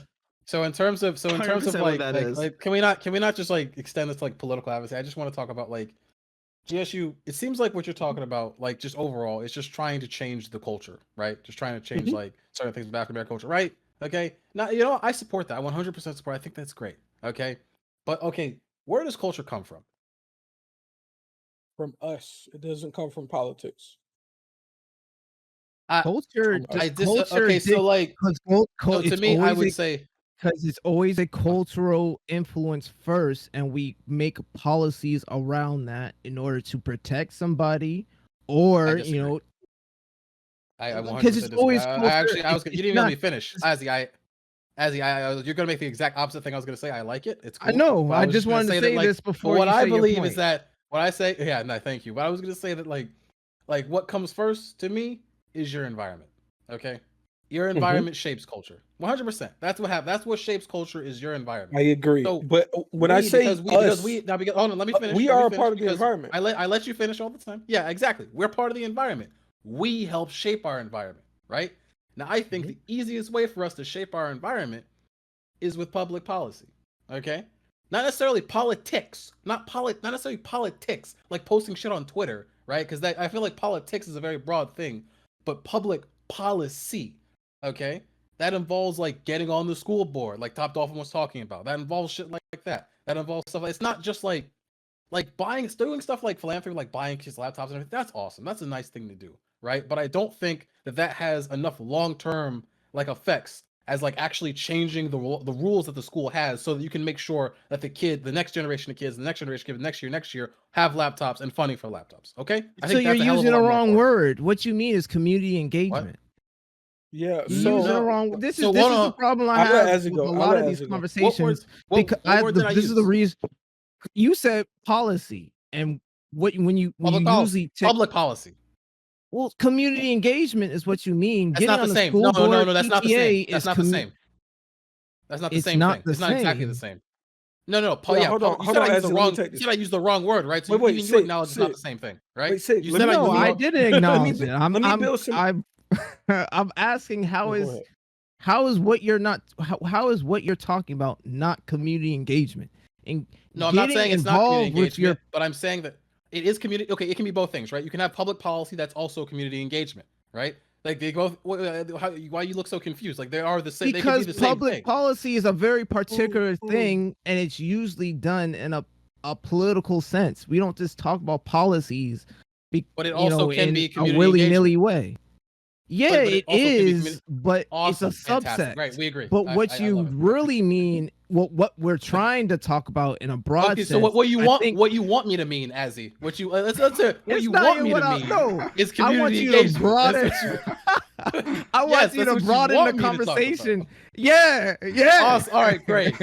'Cause But don't tell me what I actually literally- mean. Like what the hell? I know No, what I'm not said. telling you. I'm public not policy. telling you what you mean. I'm telling you what you All right. probably want to talk about. Oh, what I probably what the fuck? Oh my god. Okay. Because what you All mean right, is policy. What if you public use, I'm policy. going off what the words you use, and if you use policy, I think you mean policy. This is what I'm trying to say. You probably should divert it to something more broader. No, he was which is talking about community policy. engagement. I He was was talking about talking policy. Wait. I want to be clear. You was talking about PTA. He was talking about policy. No, he. Oh, if he was talking about Wait, PTA, when a PTA makes rules, right? That would be considered a form of policy. Oh my god. You know? Yeah. Yeah, but hold on, wait. Sure, Let I me don't know what we're build gonna a talk about. bridge. This is my fault for my Y'all attention confused. have been taken by something else happening in my DMs, and then like I come back and we're arguing about PTA pub. Like what? How did this happen? No, but I don't wanna- know. Came I in don't and I know. said, because I asked GSU what he wanna- meant by like yeah. changing the culture, and I think public policy is the thing that shapes culture ultimately. Okay, Yeah, like so- the reason so- why we have a robust white middle class is because of the public policies that I did. wanna And build the What do you reason- mean and the by reason public why policy? we Wait, weren't- But what and do the you reason mean why by we weren't a public part of it. policy? No, Well, because you've been wait, going wait, enough, wait. Jesus. You've been Political- directing. Ask me a question. They want to talk did. to I me. did not ask you. you a had question. the reins over Go the ahead. patient people like KTN and Azzy. GSU. As it's not my fault that Top and Sig want to talk to me, not you. It's not my fault. All I can do is I don't answer though. care. been There's happening other like that. people here. Oh my god. There's That's KTN's here. Azzy's Let's here. see Oh my you. God. Sig, you want to hear from Azzy or me? Oh my god! You know what? Fine, Azzy. Fine. Your takes. I mean, I want to ask you. You said he thought I was going to choose him because you said the exact opposite thing I was going to say. You think that like culture, like what do you think that culture came first? Maybe it's a chicken or egg thing, but you think culture came first instead of Culture environment? always Because I would comes have- first. Culture always What comes about- first. But where did culture come from? Culture comes from a group of people, and then they legislate around the culture to protect the culture. Wait, how did that grow? So like, do you think that like black people just kind I of don't- started out liking basketball, or like I don't understand. Like how No, does this- how somebody does this picked up happen? a ball and started bouncing it, and they enjoyed it enough, and it became a culture, and then it became media, and then there was policies put in place around the it's not structure. I'm being very, I'm It's not because being someone picked up a exact, ball. but No, I'm not. I know you're not being literal, but it's not because advent of someone picked up a ball. basketball- Well, I'm being very to the point. I'm gonna be matter of fact with this. Somebody picked up a ball and started bouncing it, and they called it basketball. And then a group of people came together and said, "Hey, yo, we love basketball." It grew over time. It grew over time to a point where people say, "You know what? Let's put money into this. Let's put rules and structure around this culture to protect the culture." That is always what is. It is what it is. I had the same conversation with Red Charlotte. Let's put in. Literally said it like, but like you can entirely backwards. legislate. It's crazy. It's like Yeah, entirely Azzy, yo, I'm backwards. sorry. I'm Like, sorry. I you gotta chose push back this. on that. I You gotta push chose back this on thing, that natural. You basketball. chose I gotta it. push. How No, is this let's I backwards? gotta Sig push eat back on what that you chose. basketball. My, thing, Azzy. Basketball became a cultural thing because it was accessible, it was cheap, and it was Yeah. easy. You know I what I mean, mean? you can Like, look at it I don't that think way. it's Environmental factors. either of those. Environmental factors. I think it's a hope. It's a Yeah. hope that you can escape poverty in a. well, not even that. I mean, you gotta first the culture has to get nice at it. First, the culture has to get nice at it. People have They to say, gotta "Hey, get there's nice a at group it. of there's a group of dudes over there that are really, really good, and no one's paying attention to them." But that goes back to my whole issue of fact that people go and attack something, and they get a foothold in it, and they get noticed. They will gain some power from it. But you want to attack government. I want to attack them. I want to attack a market or an industry. If you attack an industry or you attack a market and you dominate it just like you dominate basketball or something, you will be able to take that power and put it into a political end with the finances. Is this And Jay-Z there's shit? I don't know. It's, I mean, you don't could know. call it Jay-Z shit, But but like, no, I there's mean, look at multiple every ways other to do look. it. granted, African American community has a problem that yes, there have been systemic roadblocks when African American community tries to get into an industry. We couldn't get into unions. We couldn't get into a lot of shit. Okay, granted, because of but policy. Because not- of policy. unions and policy. I don't know, because unions are their own entity. You know what I mean? Unions in the first half of the 20th century, policy had to capitulate to unions. You know what I mean? Exactly. So it's To like people. no. But what I'm saying, so when the unions don't want to do something, the government's not going to force them to do it. You know what I mean? It took a while for the unions to say, okay, the unions co-opted African Americans and said, hey, we need this group to make the thing that we do more valid. So that's when they let African Americans in the union. They didn't let African Americans in the union because they were afraid of the government. They let African Americans in the union because they were afraid of what it looked like to not let African Americans in the union.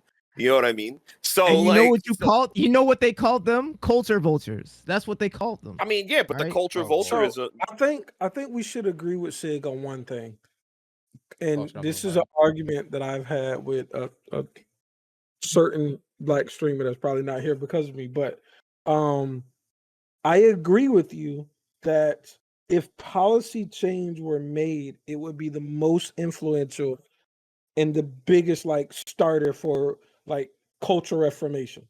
100% agree.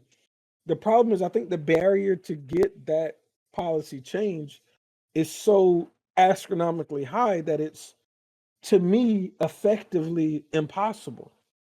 So I agree with you that if that, like I was telling Rachel in chat, 50% of this country doesn't think that we should do anything to help black people specifically, given the harms that we've done to them, right?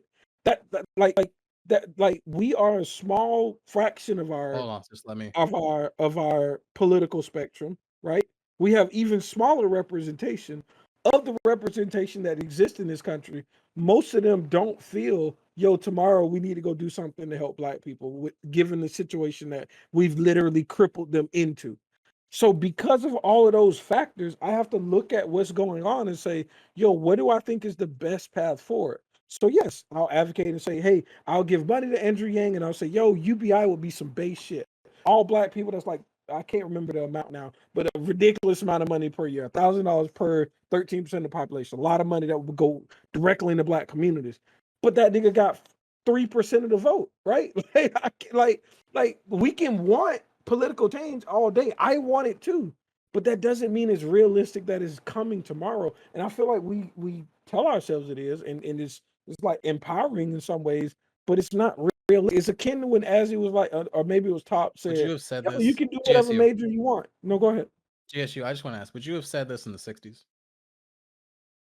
I think certain policy can have more negative effects for sure. I think blocking complete. I mean, I'm just hearing you talk about I'm hearing you talk about this policy. I'm hearing you talk about this with policy and some of these things. You're just saying but without policy, without that big that political change and everything like that, right? Without all these things, we wouldn't even be here right now doing Ask More right now. But you agree with me though, right? A fuck ton of people in the country culturally were against this sort of thing, and they just had to be forced to accept it. Okay, they had to be forced. But I think you agree with me here. I think you agree with me here. You do think different policies will have different effects, right? And if there's a blockade, if there's a blockade such as thou cannot do X, that's a far injurious policy than almost anything else, right? Block of access is the worst of all kind, right? Now there's access, one of them, there's systemic racism, and there's implicit biases, and there's all these other things, but access is at least granted. So now the next thing is there going to be some economic policy, because it have to be economic policy, right? To reform schools to make them not based off property taxes because of historic redlining, would have to be some kind of economic policy. So what do I think is more likely? Cultural reformation from community organizing and blah, blah, blah, or our Democratic Party fighting for us to get some kind of economic policy? I don't think school systems in this country are about to be reformed. I don't think we're gonna base schools off property taxes probably for the rest of our natural lives. I hope that's not true. I'll advocate against it, right? Yeah, now go ahead. GSU. Now to me, now I believe I actually want what you want, right? I do want that cultural thing, that momentum going to like get us to the point where like a lot of these other ethnic groups in America are at, you know, not even just white people, right? But even the ones that per capita do better than white people, right? I want us to be one of those fucking groups, right? Okay. But I feel like to do that, it needs to start with the policy change. I feel like that facilitates that, because I feel like in our current state, we can't just make culture out of nothing. We can't just make Let me ask culture you a question. better You can individually make just culture. doing that. No, We no, no. can't. Wait. I want to ask you a specific I question. don't This is- think that wait, actually. I don't think you believe that, and I want to ask you a targeted question that I ask everybody when we get into this conversation. Snap, you're on your deathbed. You're looking your kid into their eyes, and they say, "Hey, Dad, how do I make it?" Do you tell them to fight for political change, or do you tell them to fight for economic change? You would probably tell them to fight for Why do economic. you have to be on deathbed? That's I mean, fighting No, for because economic. Hold on, it Jesse. makes the gravity let me of it just far answer. different. I'm just gonna answer. I'll answer him. What Okay, is I don't think he's being this? bad faith. I think it's a bad thing, but I don't think he's asking in bad faith. Okay, but I'm just gonna say that like fighting for economic change is definitely public policy there. But if you're talking about like, I would just want my child, like in an emotional sense, I would want them to be successful. And obviously, under capitalism, success typically means being successful in capitalism, right? Literally, I told Okay, the number sure. 3 No, but job that's to like become a my millionaire this- is a teacher. Okay, great. I mean, it could be a teacher, sure. But I'm just asking, like, in Let me- terms of that sort of Let thing. me post the study because apparently people don't listen. Literally, I said believe you. can. If you believe me, then why we keep arguing over this rigid point that it's very minuscule in the broad spectrum of what actually happens with people. The only real problem we have, and then what community are we talking about? I don't feel like we're even talking. Are we talking about African Americans? Are we talking about Caribbeans? Are we talking about Black people in general? Are we talking about who are we talking about? All Black everything. We're on all Black everything. Just FYI. But this conversation does not apply to all Black people. Like there's plenty of subset of groups that, like I said, there are Caribbean people who travel to their country every single year faithfully, and they work all types of jobs from the dirt poor to like lawyers and doctors. It's like half my family. Yep. Exactly. So we know it's true. So it's what do you mean it's true? What do you mean it's true? We know that what we're talking about now does not apply to all the whole like what you would consider Black in America. It doesn't apply to all African, Black groups. So we're talking about I know that I'm being a bit right? We're talking about African Americans. Yes. Okay. Yes. So African Americans have done we have done a lot since the 60s onwards. The wage gap has been closing. There have been a lot of sociological studies. Yes, the wage gap has been slowly closing. Yes, it has. It's been closing since 1975. No. And I did the study with Irrelevant. So yeah, I know it's true. So I'm not gonna argue this. The wage gap has been slowly closing. It's not to parity, to his words. It's not to parity, but it's been closing. Black people have become account. I hear you, but you know that's fine. Hold on. The wage gap has been closing. Okay, things Black people better, have been things have consistently been getting better for African Americans. Sure.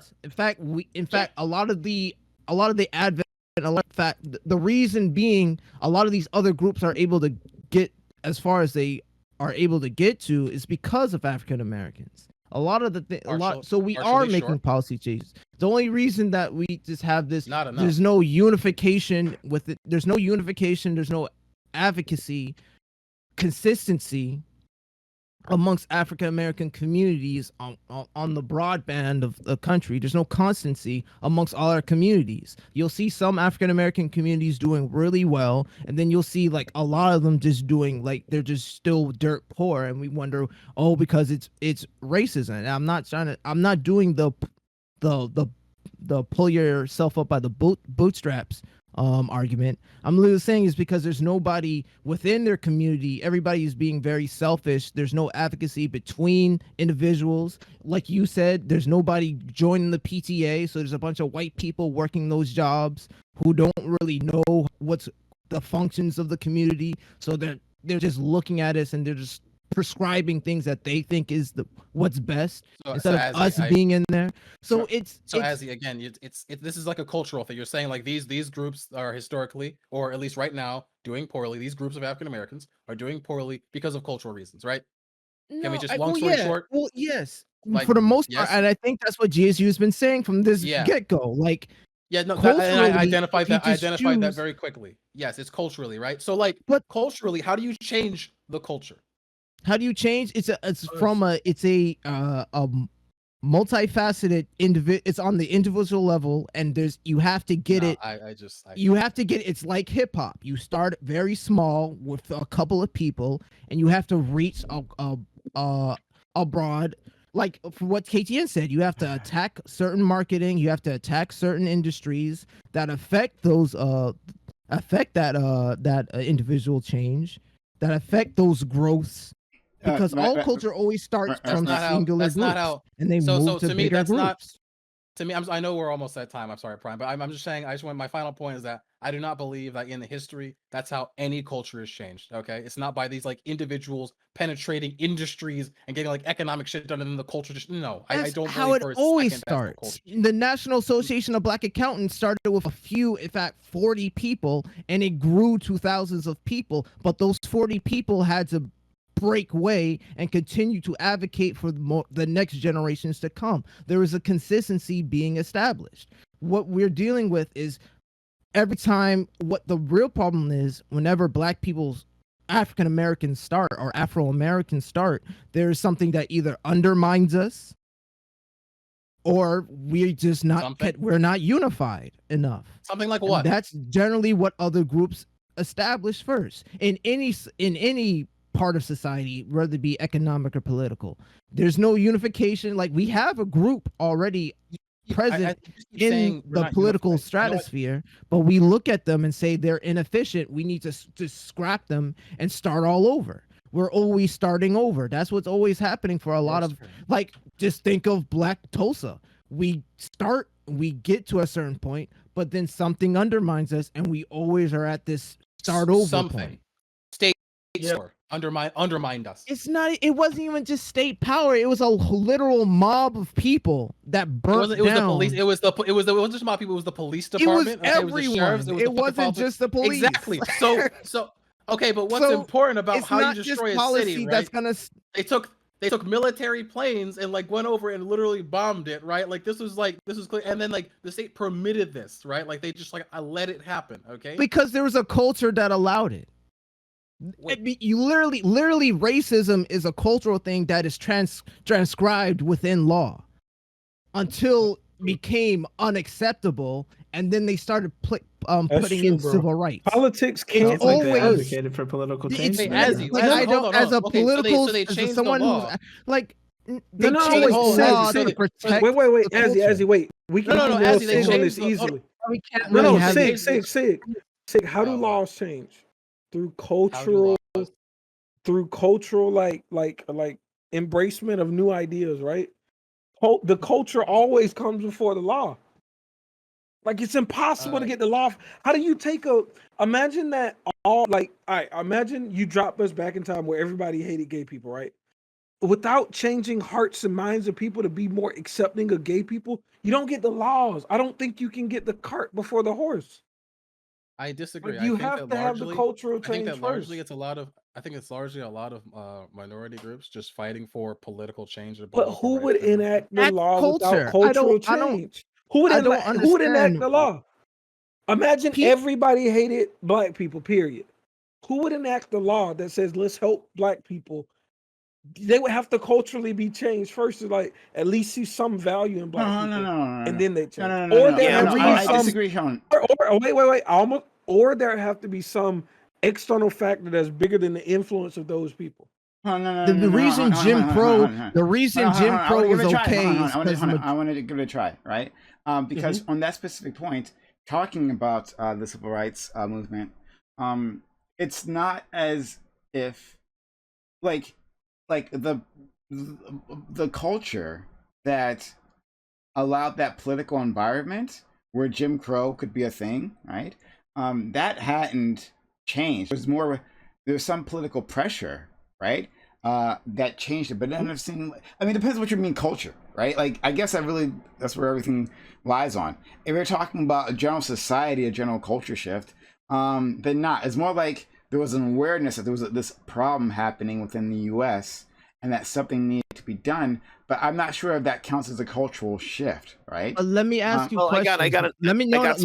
Wait. I got something for. I just want to ask questions. There was also an outside push in the civil rights movement, because you got to understand, around that same time in the '60s when the civil rights movement was coming about, we had geopolitical issues where other countries, communism, et cetera, they were making the United States look stupid by saying, "Oh, do you want to tell us what to do?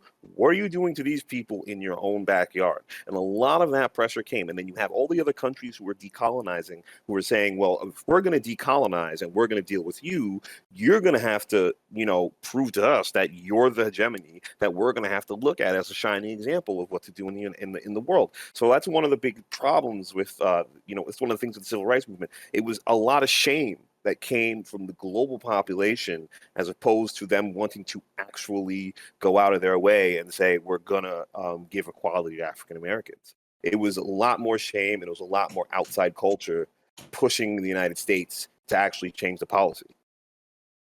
That's true, but we're not saying it happens within a vacuum.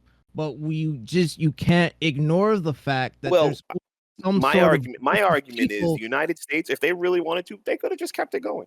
The United States could know who's going to bully the United States. Who's going to bully them? Yeah, but if they really wanted to, they could have. Your used very state words. Power. They could have kept doing it, but there was a culture. It was a business decision for the United States. Bottom line. Yeah, because they could have went out. They could have had 20, 30, 40 more Selmas and not given two fucks. Because at the end of the day, it's not like the entirety of the culture changed.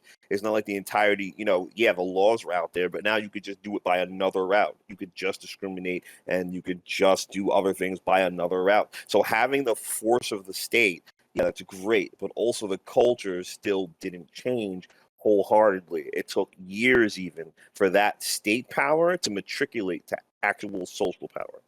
Yeah, right, but we're not saying the way that when they force that, like when they force it on the people, and then those people, like like the racist grandpa, the racist parents, and everything. But then the kids grow up, and then they see, like they don't live in a time with Jim Crow. They're not growing up in these sorts of things. They're like, well, what's wrong with black people anyway? Like, I don't understand. I go to college with some black. Like, what's the big deal and everything? But those things have to be voted on, right?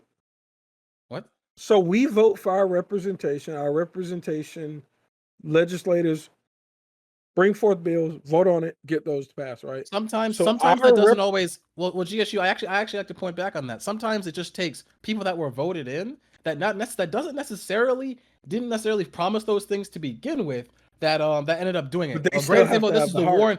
A great example of this is the Warren Court, right? When Eisenhower appointed Warren and everybody into his court in the Supreme Court justice and everything like that, they didn't think they were gonna pull past all those fucking civil rights shit in the Supreme Court. That was not the case. In fact, Eisenhower said that appointing Warren was one of the biggest mistakes of his presidency, straight up, because of what Warren did afterwards. Yeah, Warren had a change of heart. I forgot all of my U.S. history. You're teaching me here. Yeah, he had a big change of heart when he was in the Supreme Court, and then was like, "Yo, you know what, guys? I think racism bad," and he convinced all the other people on the Supreme Court. I swear to God, he convinced people on the Supreme Court that hey, we should pass this legislation. But the hearts of those people that were in power had to be changed first. The hearts of Warren, right? Yeah, the hearts of the people on the Supreme Court.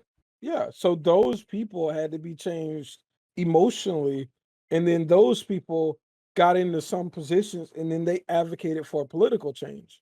So, Gambit, how do you change those people's minds? How do you change those political figures' minds? This is a great question. So, wait, you want to give me my answer, or you want me to answer? So I think I was letting you answer, Doug.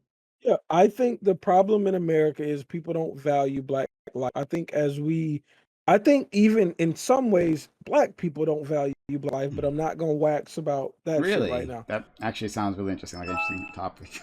Yeah, no, I mean, we can see it in certain places, in certain cultures. There's a lot of destructive shit that we are a party to.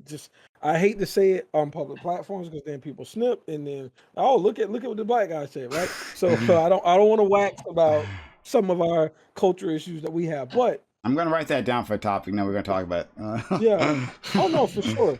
but like if like I think economic power increases how much other people value Black life. Why does the police officer not give a fuck? And this is not en masse. I'm not saying that the police statistics aren't what they are, but in the individual cases where it does happen, why does that police officer not value that Black life? There's nothing like inherently that's valuable about the color of your skin, right? But there's social value that people have interpreted, and when they see Black skin, they don't see a lot of value. And the question is why, right? And I think us having more economic power increases the value of Black life, and I think that would change all of these. I can expand. I want to expand on that. Just quickly. Hold on. You will. Hold on. Just quickly. We're going in overtime, and this is more time that I asked of any of you. So if any of you have to step out, just go ahead. It's fine.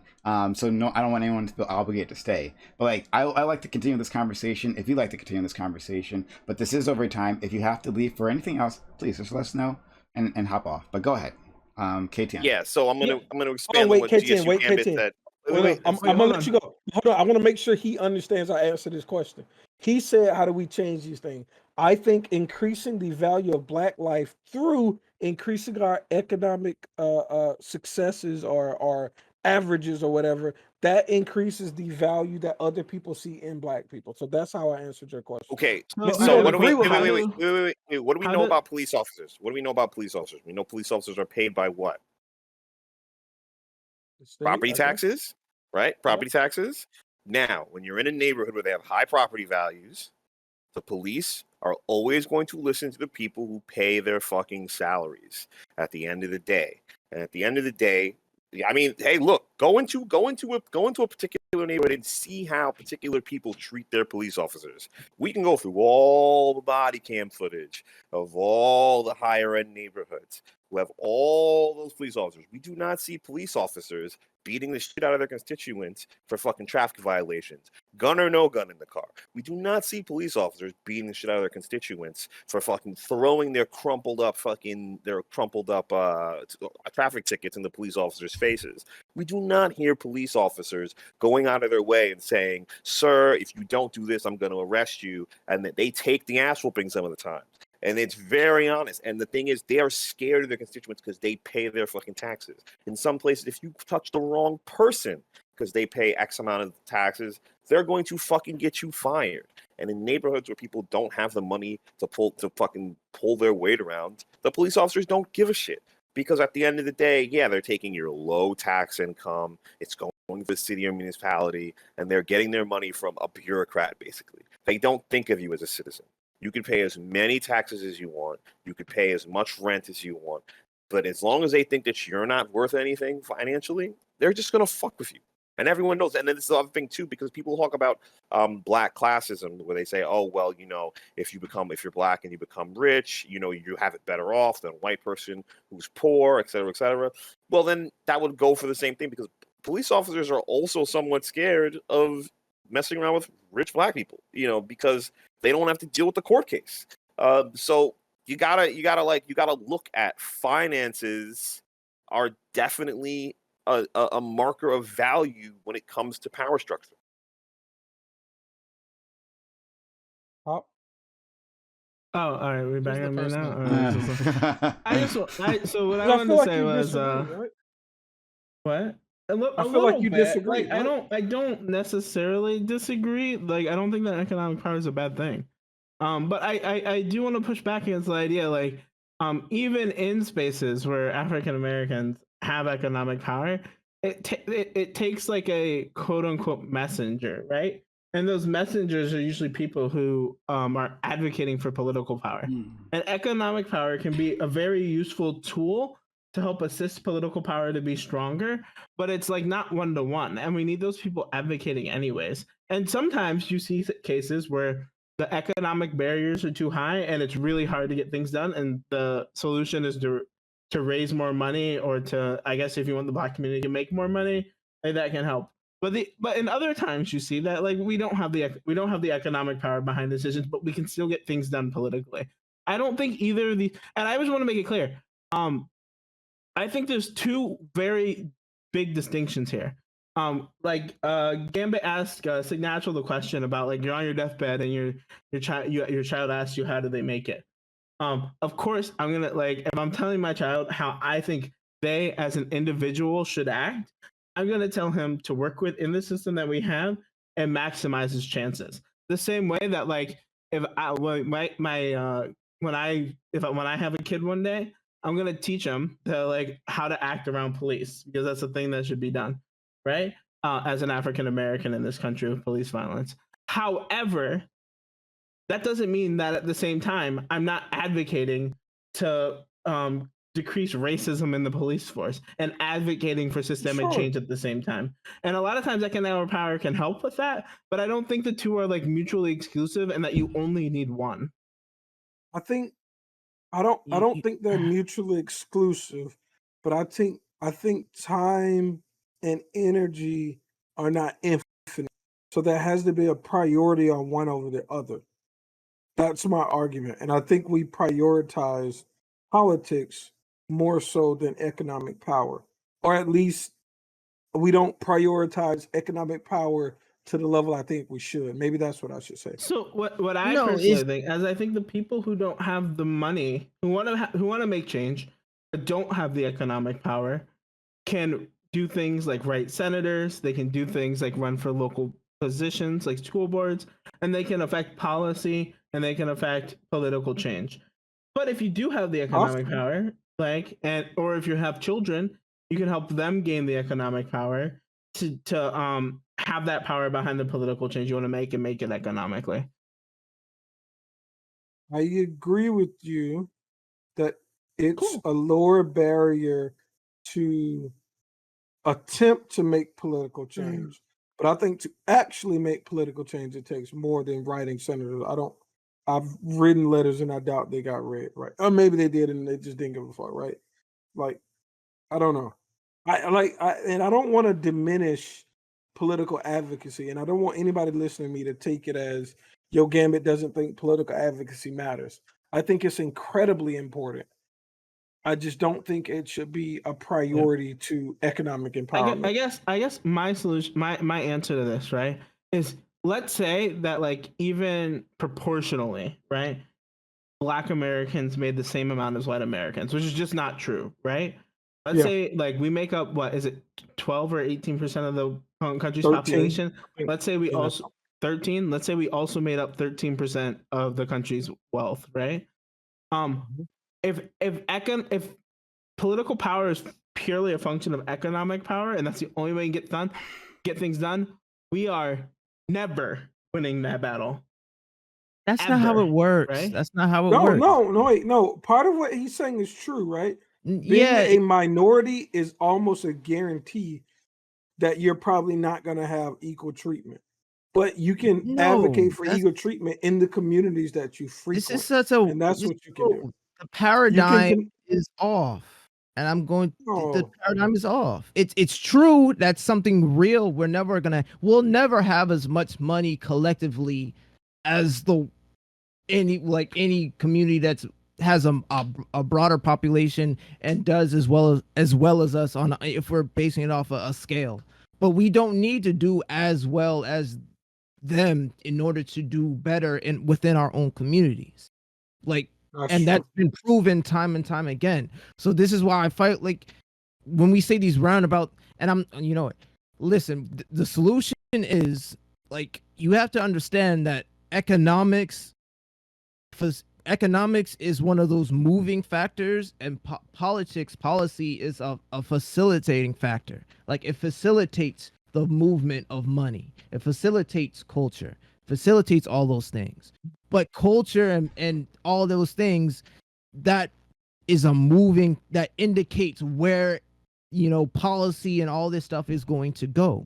You want to fix policy, you need a movement or some type of advocacy group who have that together, which means people have to come together and make sure this gets done. If nobody, like, we're not saying, GSU is not saying, KTN is not saying, no one's saying that this is going to happen within a vacuum. Like, everything is going to happen within a disconnect. No, it's not going to happen with a disconnect. We understand that everything is happening together. But if enough people if enough people aren't moving towards this change, if someone's not saving, like KTM brought up the police in the community, right?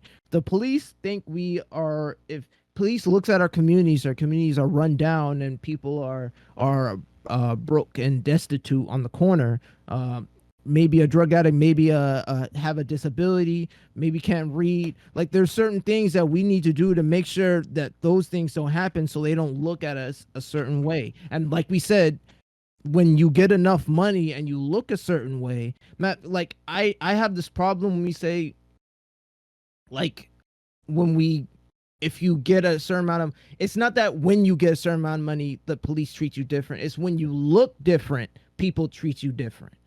All right. Like there's plenty of people who had tons of money, but still wanted to wear their white t-shirt and, and sweatpants down the street, and they get pulled over by the cops, i.e. my father multiple times, who is a senior engineer, making six, almost seven figures, over a long period of time. So like I said, there are certain things you have to fix so they look at you and treat you differently. Doesn't mean we have to do as well as them. It's that, like, when I go down to a community that's full, like Flushing, Queens, was full of like Korean and Chinese, they don't make as much money as the white people, but their community looks a certain way because they care and they facilitate certain things. Like things are clean, they take care of the people who are disabled. Like they have groups and there's a culture. Oh, Azzy, see, that's the thing. Azzy, that's the thing. Here's the thing. It's not just. I know what you're gonna say. What am I gonna say? What am I gonna say?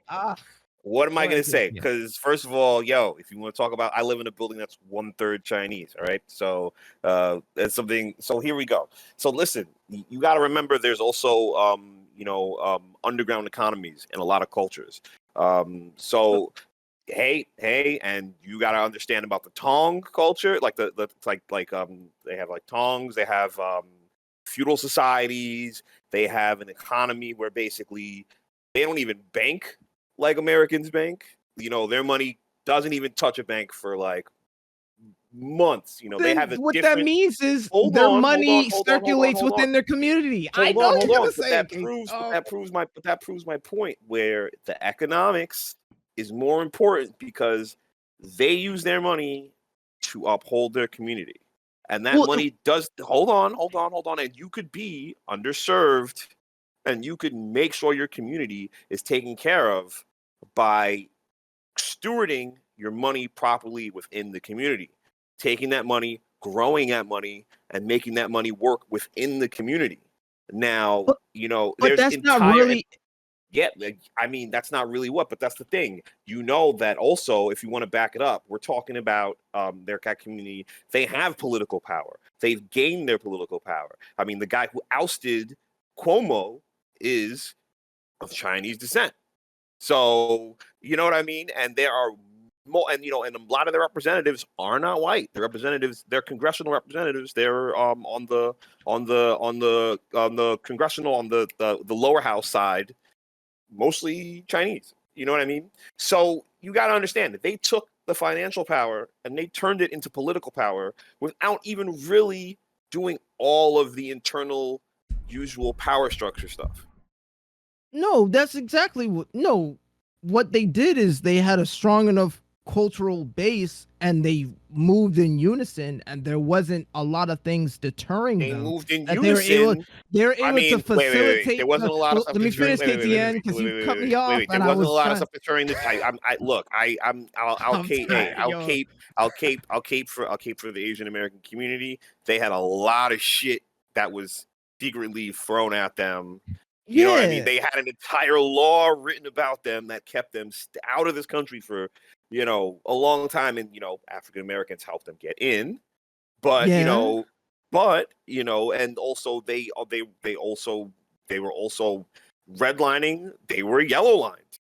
You know what I mean? They were. So it wasn't like they were, creeping into other neighborhoods, pick a country, pick a state in this union, and there are Asian American communities, whether you go out west and it's Korean, whether you go out west and it's Vietnamese. They have their insulary communities. It wasn't like they were, mixing with the wider population constantly. So As a policy, and once they were forced to. Yeah, so they had to use their economics. They had to use their economics to get their political power.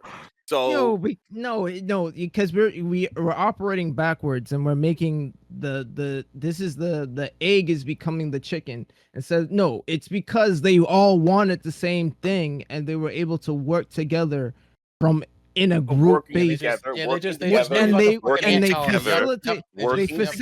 is economic. Working together is economic. Okay, but we're not saying that. There's not a consistency amongst all of us saying that. There's only like me, you, and GSU saying that. But I agree with you. But there was a culture that dictated where their money was going to go and how much they were going to save and where they were going to send their money. Like there was a culture dictate. There were people telling each other, you need to save this amount of money, out of the little bit that you're making, and we're going to put it together, and we're going to put it here, and we're going to make sure this looks like this, and we're going to sell to ourselves or sell to other people and get as much as we can and make sure it stays with us. The average amount of time the money flows through the African American community right now is in 2021 is 6 minutes. That's how long the dollar stays within our community. I just bought some Uber Eats. God damn it. Yeah, GSU, you should have bought black. All right. But I did buy black. Uber Eats, I'm pretty sure has a black. So hold on. Usually I buy black on Uber Eats. The problem is y'all always derail me, bro. No, they don't stay open this late. It's 12 o'clock. So get DoorDash or Grubhub or any other food. No, I don't think the black business is Black capitalism will solve it. Anyway, it's gonna solve it. No, it will. Yeah, bro. It sounds like a meme, but it is. Yes, bro. Yes. Y'all just want a meme. Y'all just want a meme in the end. Bro, I don't think y'all are serious enough. And this is my problem with black people. I'm surrounded by libs. I'm pretty sure Azzy's a libertarian. I'm not no libertarian. I'm not.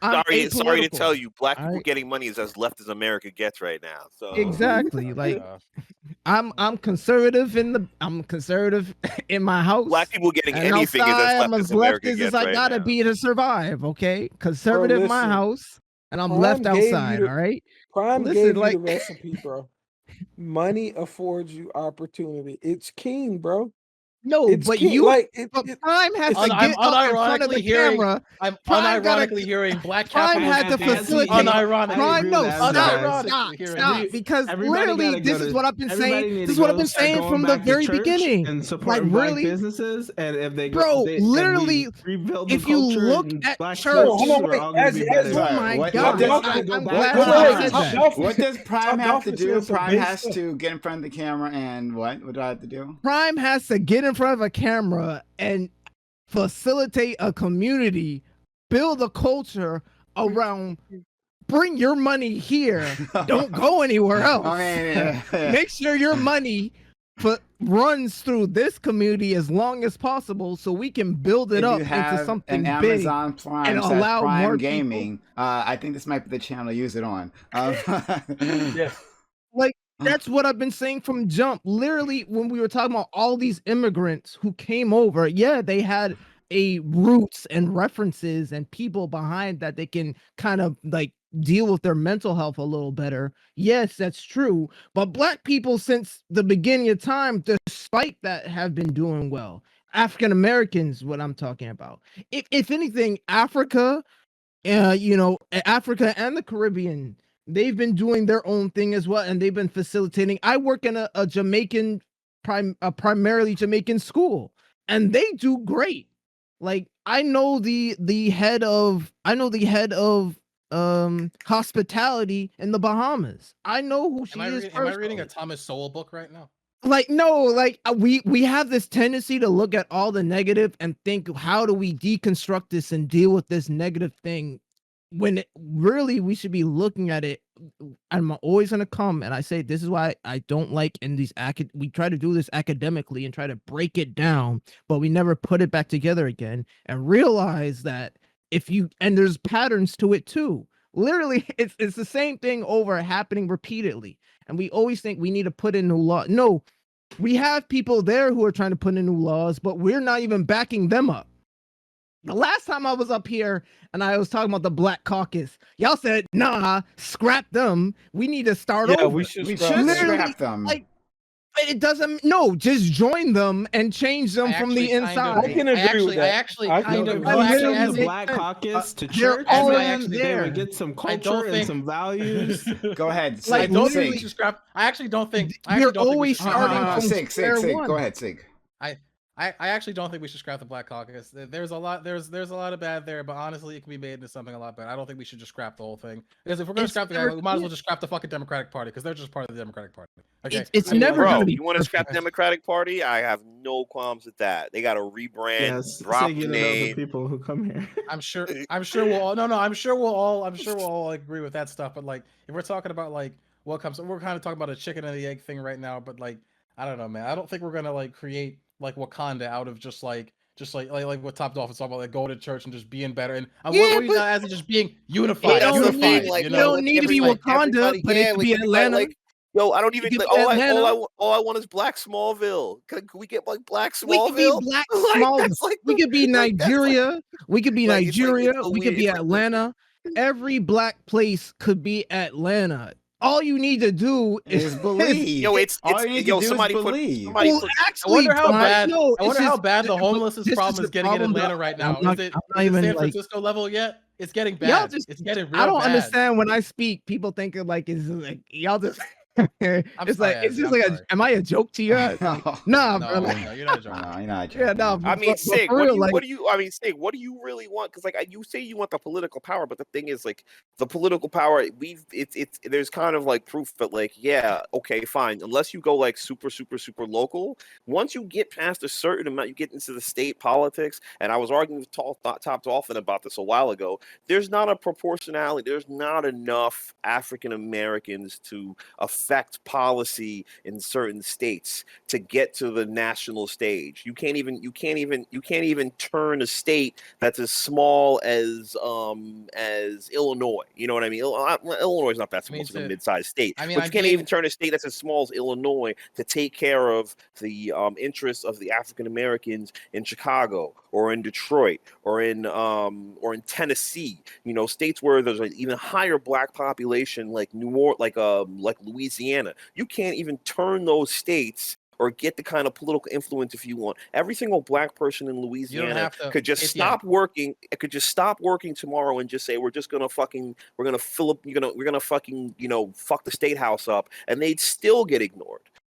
Well, KTN, hey, you don't have to convince like all the states, okay? You only have to convince like a certain amount of people in a certain positions of power, right? That are powerful enough to be able to make change, right? That's how like Jim Crow got passed and all that stuff. Because like if we were living in like Alabama, right? We were talking in like in 1950, we were talking about getting rid of Jim Crow. It would just seem hopeless. It would just seem like, what the fuck? White people aren't suppressed. People in the North don't give a shit. They're all wealthy. They don't really care about what's going on down here with us and all those sorts of things. We can't get this. But you know, it sounds very It's very easy to get super doomer about that sort of shit. Okay. But that's like, what actually happened. That's actually what happened. People became doomer for so long that they just said, you know what, forget it. It doesn't matter. Everybody's against me. The white people are trying to mess me up. Literally, this is what actually happened. There was oppression was internalized. Right, Shut up, Top. Shut up. No, I agree with you. I 100% agree. I'm not even joking. I'm going to make it my mission to I don't want to agree every with single this in time. public. Wait, Top, Azzy, every single I just want time to you make it clear. speak, I will make it my mission to interrupt you.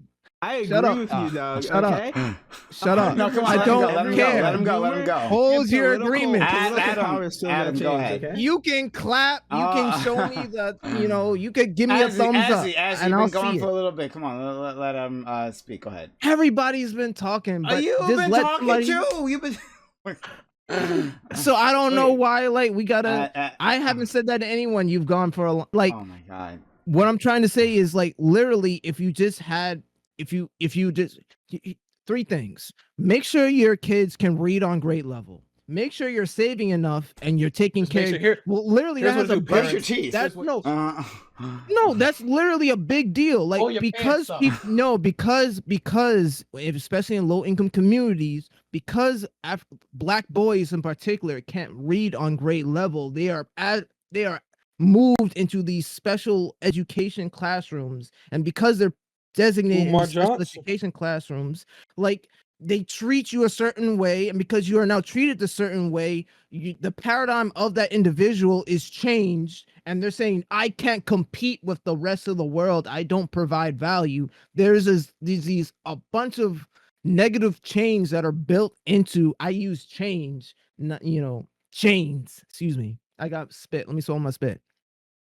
There's a bunch of negative things that are like affecting and creating these negative paradigms and just stealing hope away from the Black African American community currently, that it's creating this sickness and like mental health issues that we can't move. Every time we get a certain point, we can't move, and then we just start all over again. That's what's literally what happens, and it keeps happening repeatedly over and over and over again, where people think, well, now we need to put in new laws to make sure they act better and we can protect. No, it's literally, if you just listen, you just need. You've been saying, I'm sorry to interrupt. You've been If saying you the same thing. get people to read, if you get people to read on grade level, they get people to read on grade level, save enough money, save money, get out of debt. Those are the three things that will actually help anybody, not just Black people. Be educated on your grade level, save money enough. Okay. You made your points. You made your points. I got a lot of people. Anonymous Gifter, thanks for gifting us up to our good friends. They're gonna say the same thing, Prime. They're gonna say the same thing. They're gonna just like when you're talking about like it's so much. I've heard this. So like I've heard this growing up my whole life, right? Like just growing up with like these so many people saying the same thing. We just have to act different. Black people just have to act different. We have to change ourselves. It starts at an individual level of you, the viewer, just making a change and just pulling yourself by bootstraps and just getting it. I know you don't want to hear me say pull up by the straps, but you're saying that a lot without saying it. This isn't bootstraps. Like, but this isn't a bootstraps conversation. No, it is. That's not a bootstrap argument. GSU is honest. GSU is an honest man. He's like, yeah, no, this is a bootstrap conversation. And, and like, you've convinced yourself you're not saying that, even though you say it starts at an individual level. No, the bootstrap is suck it up and deal with it. That's the bootstrap argument. That's suck it up and deal with the pain. It doesn't matter. The bootstrap is you should be the one to inflict change.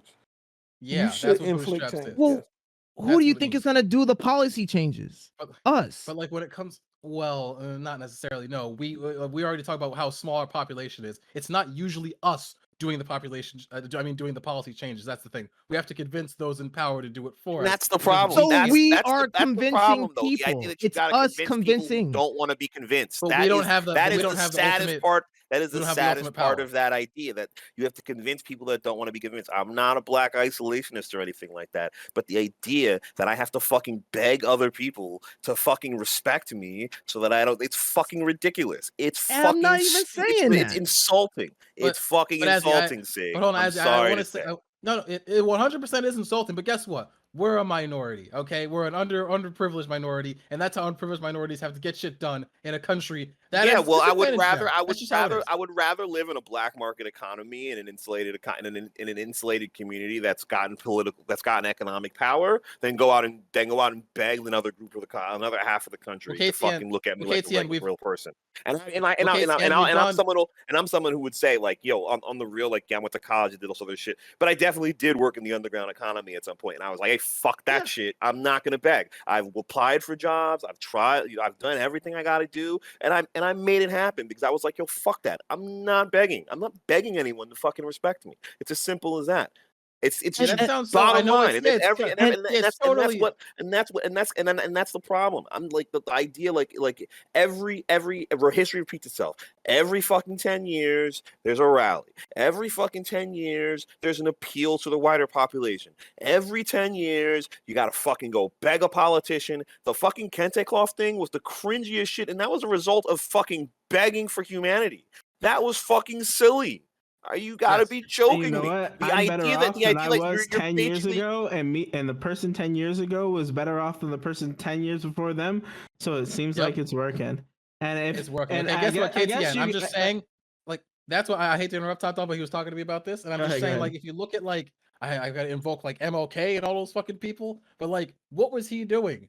He was acting. He was definitely acting, going out doing rallies and all that stuff, doing rallies a lot. He probably would do rallies every year, every 10 years, every 5 years if he could, okay?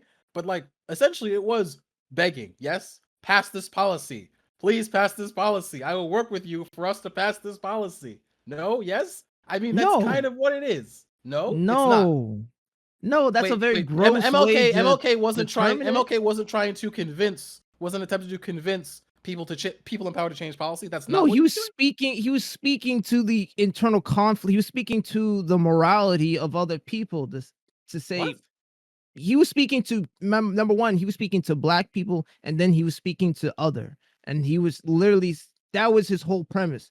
He was speaking to both and saying we need change in both communities. He wasn't just begging the other community to treat us better. That's such a gross way to say it, and that's that's my only problem. It I is have a with this gross way to conversation say right it. now. Like I would It's a say gross that he way was to say it. advocating for the That's advocacy. black It's people. literally Yeah. it's But- literally Wait what you to have to say do it. in But if politics. KTN wants to come in and call all advocacy begging, then we're gonna have to use the word Yeah. begging, right? That's Yeah, the yeah, dumbest- I'm not that's calling all. exactly I'm not dumb. calling all advocacy That's begging. But at the end of dumb. the day, I'm not calling all advocacy begging because at the end of the day, yeah, it starts out as an appeal, and then it starts out by getting, and then you get ignored, and then it becomes something, and then you keep on getting ignored. At some part, when does the being ignored stop for us?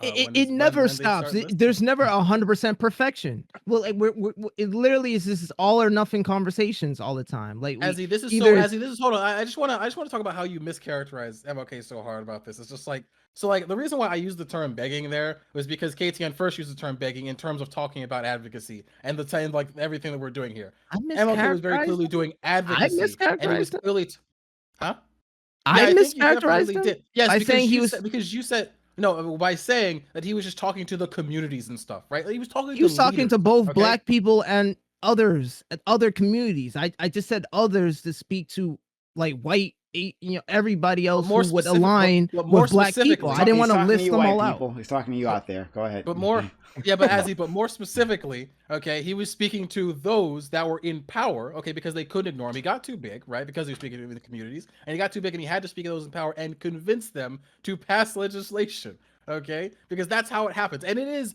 if you want to be very crude about it, it is a form of begging, right? It is to be very crude and make it sound super cucked. Okay, but yeah, it can get a little cucked. Okay, when we're trying. So why say that? Then? Because we're not. Huh? No, because there's power first. No, because there's the term begging first.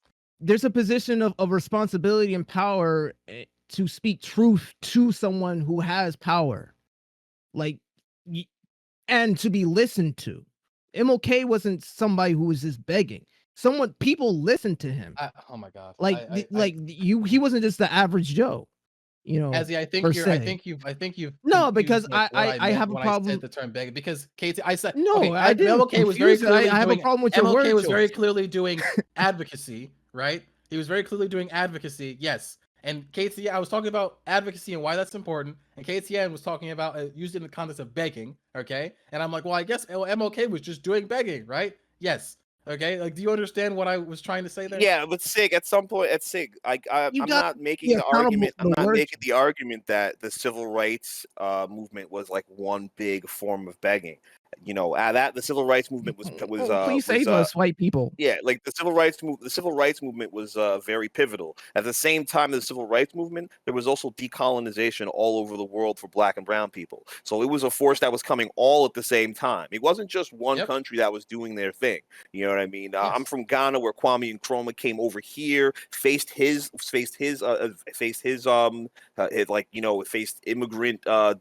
immigrant discrimination. I think he went to college with a few he was in the civil rights movement here. He's also a member of one of the black fraternities. I can't remember. I think it might be Sigma or something like that. The one that's blue.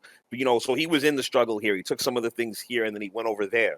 But their struggles came with a lot of political violence on top of it too. So they had them, South Africa, all these other countries. But what I'm trying to say is, yeah, back then it was definitely a different kind of fight. But now that we've gotten through we've got the big three civil rights acts, and then we've gotten a lot further on into modern day integration. This is the big fallacy. Okay, what the big fallacy of the three civil rights acts? No, What the was fallacy the fallacy? that this idea that we got past it. You know, No, I'm just that saying era was different. It was different back then, and we got past it. You know. No, it's a different era. Okay, so fine. You want to say it's a fallacy? I don't think it's a fallacy. That was a different kind of hurdle. Now, the hurdles we're going through right now are the hurdles that you've already recognized that the African American community should get a fair shot, should be fully integrated, should get everything that every other community gets. Okay, fine. But we still have these social and sometimes structural things that aren't exactly outright racism. They're de jure, no, they're de facto, or they're somehow politically clouded. And then every time like civil, like for example the voting rights laws that are coming out. The idea that we have to fight against voting rights laws is basically what I'm talking about when I'm talking about begging. We have to beg you not to repeal civil rights laws from the 60s. We have to beg you not to do XYZ. Why is this begging, but what was going on in the 60s wasn't? Why are you characterizing what's going on right now? That was a fight. That was a fight. What was going on in the 60s was an all-out fight. Why is this not a fight? What was going on in the 60s was an all-out fight. What's going on right here is this shit's already established. It's already established. No. This shit was established. No. You're bugging. Because at the end of the day, we got the laws. We have the laws, and the laws say that you're not supposed to treat people a certain way. Okay, fine. But now we've got some other shit going on, and now we've got people trying to repeal these laws, and now it's like, okay, are we going to go back out onto the streets and physically start fighting politicians? Are we going to go back out on the streets and physically start fighting police again? Are we going to go back out on the street and physically start doing all that shit? Even though we did it during George Floyd, now what are we doing? Now we're asking people to be nice to us again? I mean, we were kind of always doing that. I mean, the George Floyd test, we were doing a lot of that during that too. Man. Yeah. Like, I'm sorry, Katie, what exactly are you asking? Do you say that we should just like be like permanently in like last year? No, I'm not saying that we should be in permanently last year, but the idea is that, like, look, we need the economic power, because at the end of the day, people will not ignore you with the economic power. I'll say it again and again and again and again. You're like, black capitalism. We can't all be Jay-Z. Obviously, we can't all be Jay-Z. But you know what? If there are a bunch of $100,000 fucking plumbers running around who fucking pay high taxes and property values, motherfucking politicians and school boards are going to pay fucking attention. You're going to get better schools because you're going to get higher tax. You're going to get higher tax bases. You're going to get cops who give a fuck about you because you have higher tax bases. You're going to get people to pay attention to everything you do and say because you pay their fucking salaries.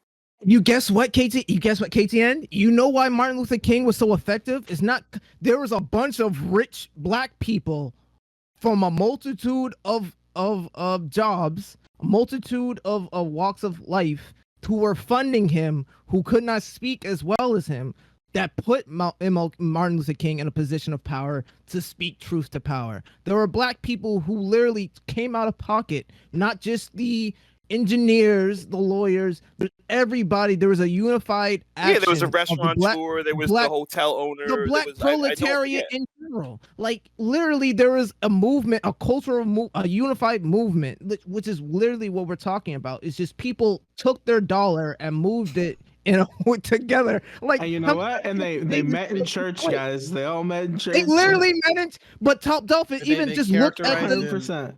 I don't even. But you bring up church, and that's funny, right? Just look to the way church works. Literally, everybody has to facilitate, where their money goes with their tithe. Everybody is coming together, and paying that church, paying that building, and say, "I want this. Do this." That's literally is what happened. There's a culture within that church that is being facilitated by those people and being allowed to happen. I'm with you, Azzy. Black people need to go back to church and rebuild black culture. I agree. But literally, nobody else can do anything except if somebody comes down and burns down the church, which is literally. And I'm going to bring that. I'm going to make that analogous to the Black Wall Street. I'm going to make that analogous to Black Wall Street. Literally, they had to burn down Black Wall Street in order to, don't forget about the Atlanta derail everything they're doing. They did the Atlanta race riots, and they took a whole section of Atlanta and burned it down. Why were they? But Why did that happen? And like, why did like the states just let that happen? Why did they just let that happen? Because they wanted it to happen. There Wait, was that was literally not a law that I said don't it e- was okay, it's, right? it was not because What? it was not That just the wasn't a laws. law. yeah, That wasn't no a law. law Because said it was it's not okay. like What every happened? white Wait, person was but out what there happened? What happened? saying, But what happened, Sig? The police covered it up. The newspapers covered it up. But that wasn't an issue of the state saying, "Oh well, we're just gonna. It's okay that you did that." All they had to do, the states just didn't intervene. They just didn't intervene because guess what? They didn't care. They didn't care they about didn't care. And you know why? Because the people who agreed with the culture were in those positions. You know what? You know what? Black Wall Street had all that power, all that economic power, and they still got burned the fuck down.